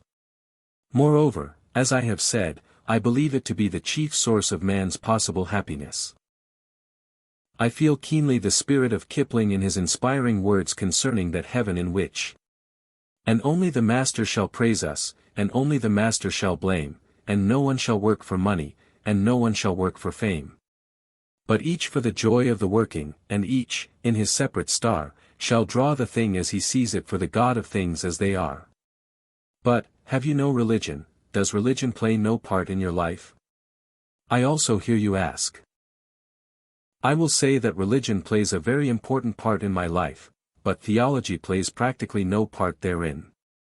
To me, religion means a firm belief in a supreme presence power, a faith in the beneficence of that supreme presence power, a dependence upon that supreme presence power, and a desire to manifest and express the activities of that supreme presence power through the channel of my individuality. If such be religion, then I am filled with it to overflowing. I am fairly drunk with its spirit.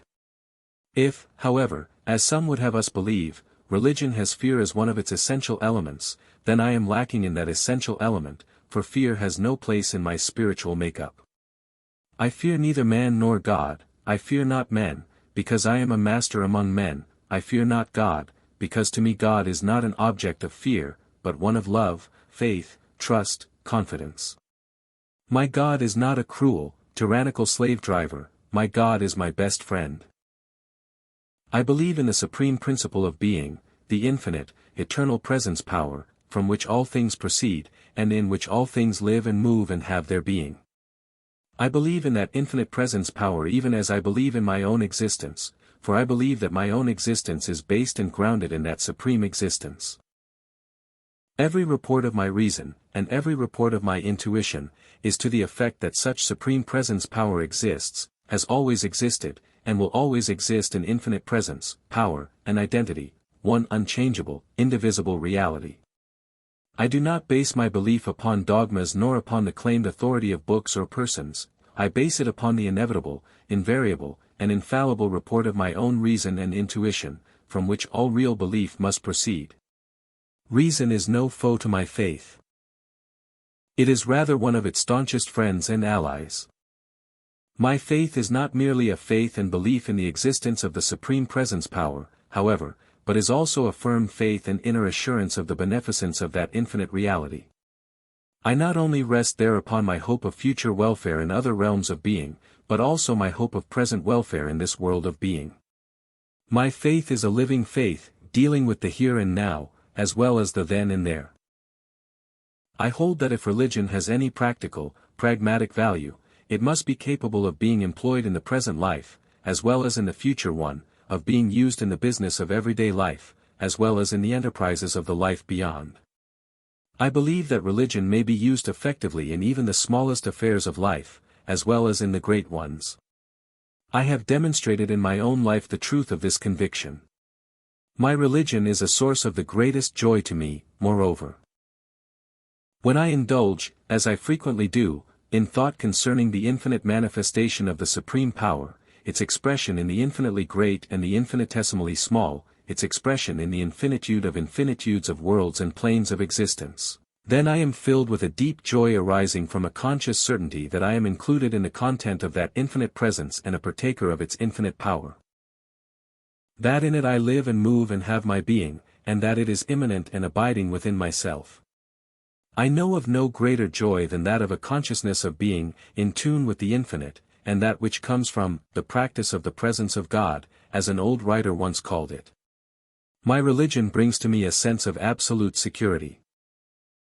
I feel that I am safe and secure on the bosom of the infinite ocean of presence power, rising and falling with its waves, and never in danger of being destroyed or harmed. In the words of the old song, then, calm and peaceful do I sleep, rocked in the cradle of the deep. The conviction of security which came to me as a symbol in my early dream, as I have related to you, has now become a fixed, constant, and inalienable fact of my mental and spiritual being. Fear has departed from me. Faith has made me whole. As to the future life, or lives, which I feel to be before me, likewise I experience no fear. I am convinced that the power which has me in charge here and now, will have me in charge then and there. As for the survival of my personal self, I feel that though the incidental and temporal aspects of personality may be, and probably will be, eventually washed away by the tides of time and change, yet my individuality, my I am I, will persist and will take on a still higher sense of identity with its infinite source. I can conceive of the limitations of its apparent separateness being broken down, so that it may expand in its consciousness of identity with the All. I can conceive of it, like Holmes' chambered Nautilus, building more stately mansions, from time to time. The idea of eternal progress is attractive to me, but even this I am content to leave, in the laps of the gods, to the will of the infinite. I cheerfully accept the decision, whatever it may be. Like Margaret Fuller, like John Burroughs, I accept the universe. As to my salvation, I have no doubt. I know that all that is real about me, all that is worth saving, will be saved. The rest, I am willing to part with. The real in me, the real self, being of the very essence and substance of the infinite presence power, cannot be destroyed, cannot be lost. By its very nature, the real self must be eternal and immortal, beyond fear of hurt or destruction. The infinite is indivisible, and cannot part with portions of its own essence and substance. It is eternal and indestructible in all of its parts. Therefore, if my I am I is a part of the infinite presence power, it cannot be destroyed or lost. I feel the essential truth of the intuition of the uneducated man who once experienced this conviction of truth, and who attempted to express it in the following remarkable utterance: O Lord, you cannot lose me. As for formal creeds and religious organizations, I may say that I have found no need for them, although I recognize their service to those who have not as yet outgrown them. I have studied all religions, and I believe some of all of them, but all of none of them. I see in each and all of them the attempts of man to discover the inner secret, each useful in its time and place, but none final, ultimate, or absolute in its interpretation of the truth which intuition reports to be underlying them. To me, all roads lead to the mountain top, and the truth is one, though men call it by many names. I feel at home in every temple, and before every shrine. But I swear allegiance to none of them. I am inclusive, not exclusive, in my religion. I am in full spiritual sympathy with these very true words of Emerson. I laugh at the lore and the pride of man, at the sophist schools and the learned clan, for what are they all, in their high conceit, when man in the bush with God may meet? To those who may object that this mention of my religion has no place in a work of this kind, the subject of which is the revelation of the inner secret of success and personal power, I would say that I am utterly unable to divorce my religion from my science, my philosophy, my principles of everyday life, my rules of success, my formula of personal power. All these are so intermingled and intertwined that I cannot separate them. All of these things seem to me to be but varied aspects of the truth of that something within, of that essential truth which constitutes the inner secret of success and personal power, and of much else besides. I do not insist, however, upon your accepting my particular interpretation of religion. If you desire to do so, you may take my basic principles and blend and harmonize them with your own particular religious conceptions. They often blend and harmonize very well in such cases. There is one point which you must not eliminate, however, the point which may be expressed as the immanence of the infinite power, the presence and power of the something within, which is the focal point and center of expression of that something without. The indwelling spirit is the very essence of the inner secret. Chapter 9. The Afterword. In the foregoing pages of this narrative I have endeavored to bring out the essential features of the inner secret of success and personal power which have been revealed to me as truth, and which I have first recognized, then realized, and then manifested in my own life work. I have mentioned certain general features of my own manifestation of this wonderful principle in order to illustrate its workings, but I have thought it better to dwell principally upon the essential features of the principle itself rather than upon the details of my own manifestation. At the last, as you must admit, the important thing to know is that there exists a principle which may be applied by anyone and everyone in actual life experience. My own experience is merely illustrative of the practical application of that principle. This experience may be duplicated, or even surpassed by anyone who will recognize, realize, and manifest the presence power of that something within, which latter is the focal point and center of expression of that infinite presence power from which all things proceed, and in which all things live and move and have their being. I wish to emphasize especially this fact, viz. that anyone who knows what I know may do what I have done. My effort has been to awaken in you that knowing, so that you may achieve the doing. The steps follow in logical order, as follows: 1. The recognition, 2. The realization, and 3. The manifestation. I have demonstrated the universality of the principle of the inner secret and of its successful application, by careful experiments upon certain of those whom I have gathered around me as associates in my business enterprises. In fact, my great and general success has been greatly augmented by the fact that I have been able to arouse the something within in many of my leading associates and employees. My enterprises have been veritable incubators of men who can do things. Many of these men are still associated with the enterprises founded by me, and many others of them have forged ahead for themselves and have made names for themselves in the business world, and have attained wealth and position, in their own enterprises and those of others with which they have associated themselves. I wish to say here, however, that I have found a great difference in the various individuals to whom I have sought to impart this inner secret. Some of them, many of them in fact, have seemed unable to grasp even the faintest idea of what I am talking about. They have listened respectfully, but I have been able to see at once that no recognition has been awakened in them. They have afterwards talked among themselves of the queer notions the old man has in his brain. The seed has failed to take lodgment in their minds.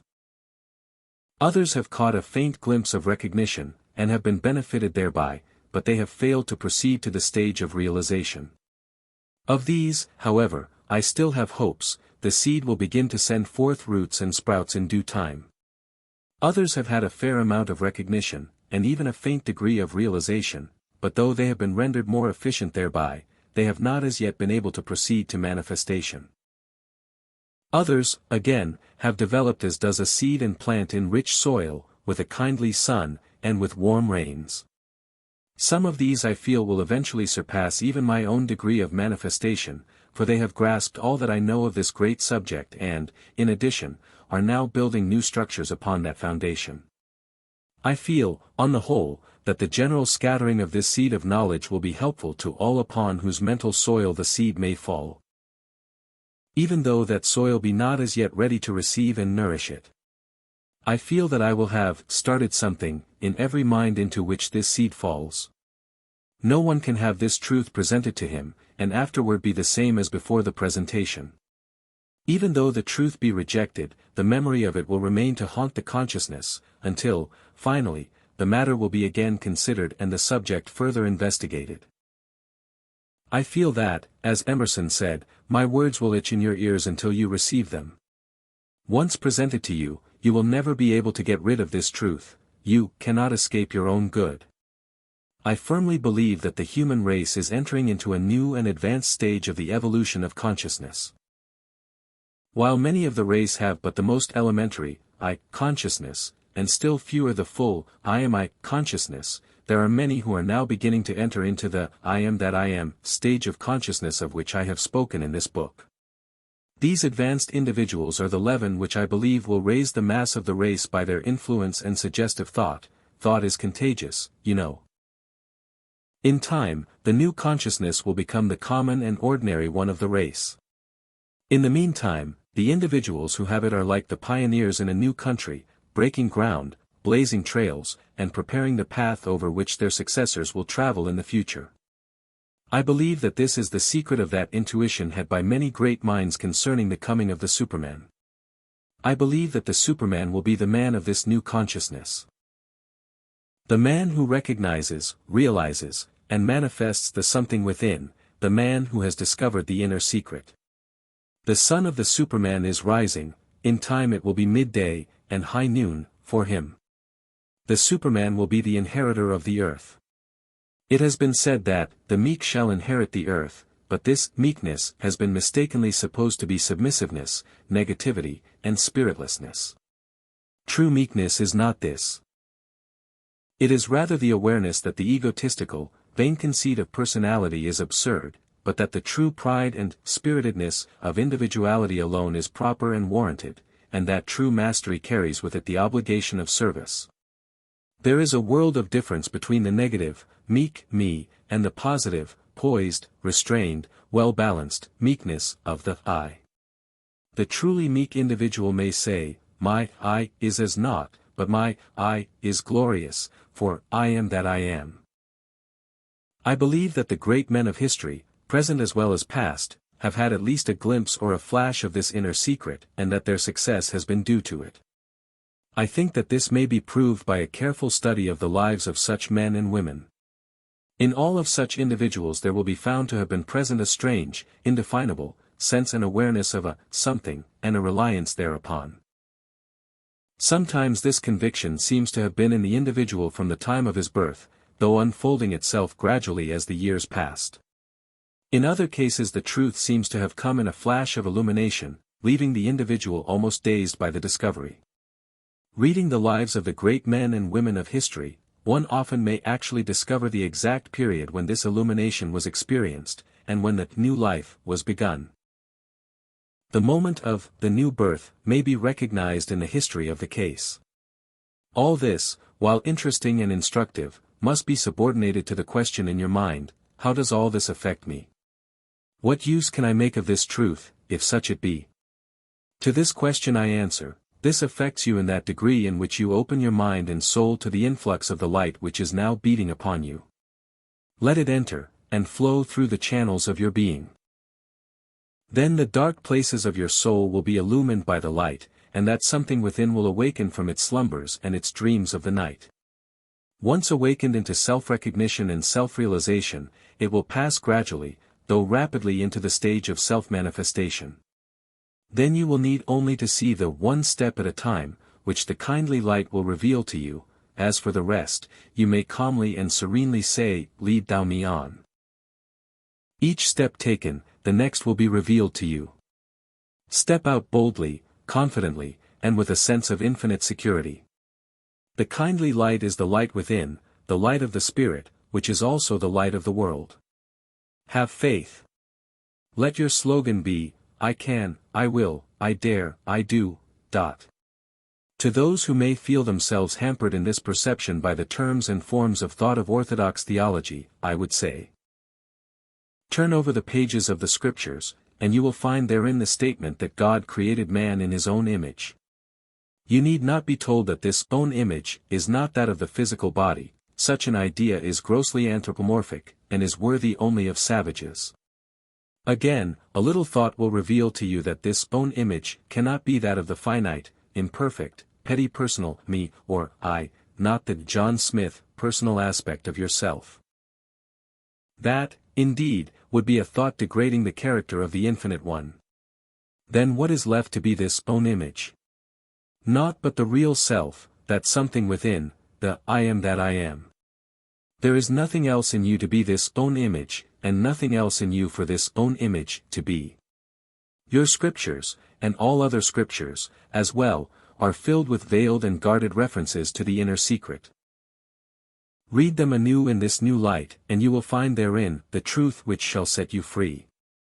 If, on the other hand, you are one of those who have cut loose from all revealed religion, and who incline to the scientific aspect of philosophy, I bid you to remember that the final dictum of such philosophy is that reality is power, a thing is real in the degree in which it has power. Again, remember that such philosophy is best expressed in Herbert Spencer's celebrated statement that we are ever in the presence of an infinite and eternal energy, from which all things proceed. A little further thought will make it clear to you that there is nothing else for your I to be other than an expression of this infinite power, this infinite and eternal energy, and that just as in it you must live and move and have your being, so must it ever be present and active within yourself, immanent within your individual being. In other words, that you are the microcosm of that power or energy, the infinite power or energy being the macrocosm. You are, and must be, a focal point or center of its expression in manifestation.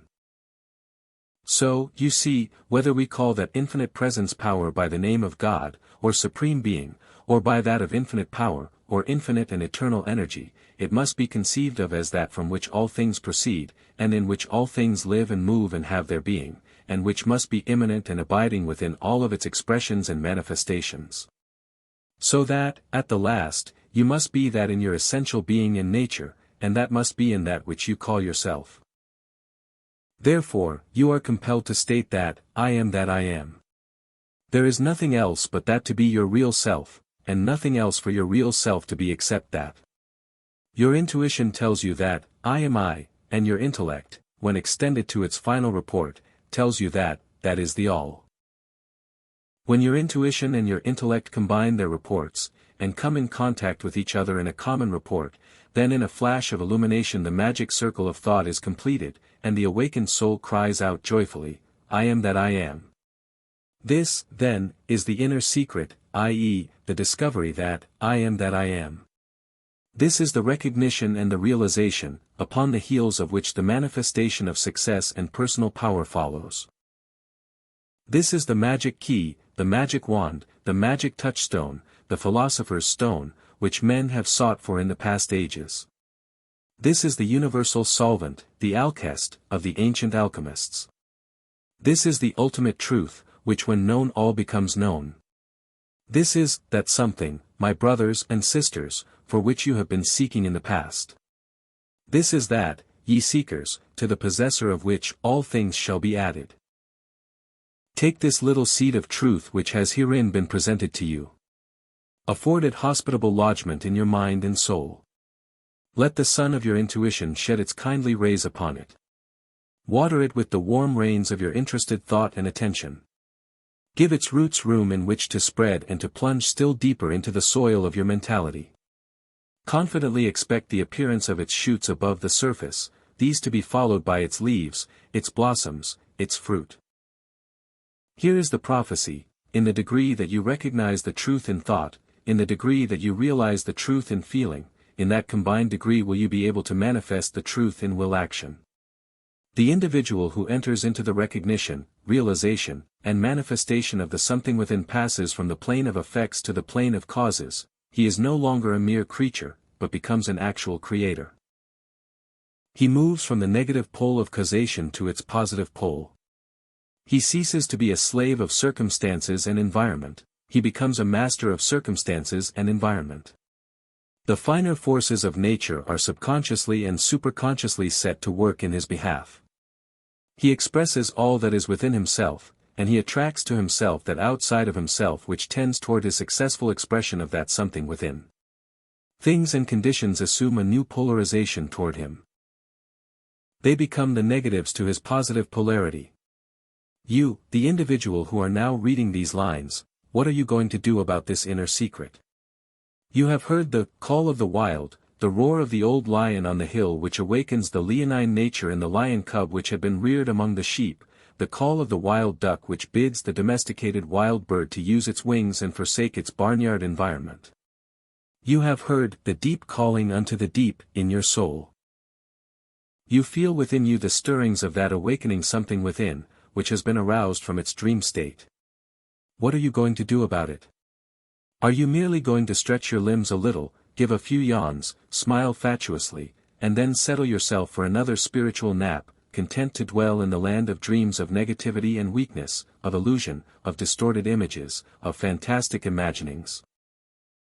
Or are you going to open wide your eyes, to breathe in the invigorating air of the new day, to bathe in the sunlight of the new world which has been opened to your vision, casting behind you forever the grotesque imaginings of the dream of negativity and weakness, of slavery and bondage, of fear, thought and dread, and stepping forward in the glorious spirit of positive existence, facing the world as a master? The decision must be made, and it must be made by yourself, and not by others. You must work out your own salvation. You are bound by yourself, naught else compels. Freedom comes only from within, and by means of the expression of that something within. You have before you now this choice, to remain dwelling on the negative pole of your personality, or to move over to the positive pole of your individuality. In that one word, polarity, rightly understood, there is a whole volume of wisdom. You have two poles of being, one negative, the other positive. You may abide upon either, many shift from one to the other, at times, without knowing just what it means. The negative pole is that of the me, or the little the positive pole is that of the great I, or the I am I. When the I knows positively that I am, it takes its position permanently upon the positive pole of its being, and is never thereafter dislodged from it. From which position do you expect to manifest and express the rest of your life? On the positive pole or on the negative? Will you be a creature, or a creator, an effect or a cause, a slave or a master? Which shall it be? Lord of 1,000 worlds, I've reigned since time began, and night and day, in cyclic sway, pass by while their deeds I scan. Yea, time shall cease ere I find release, for I am the soul of man. Finis.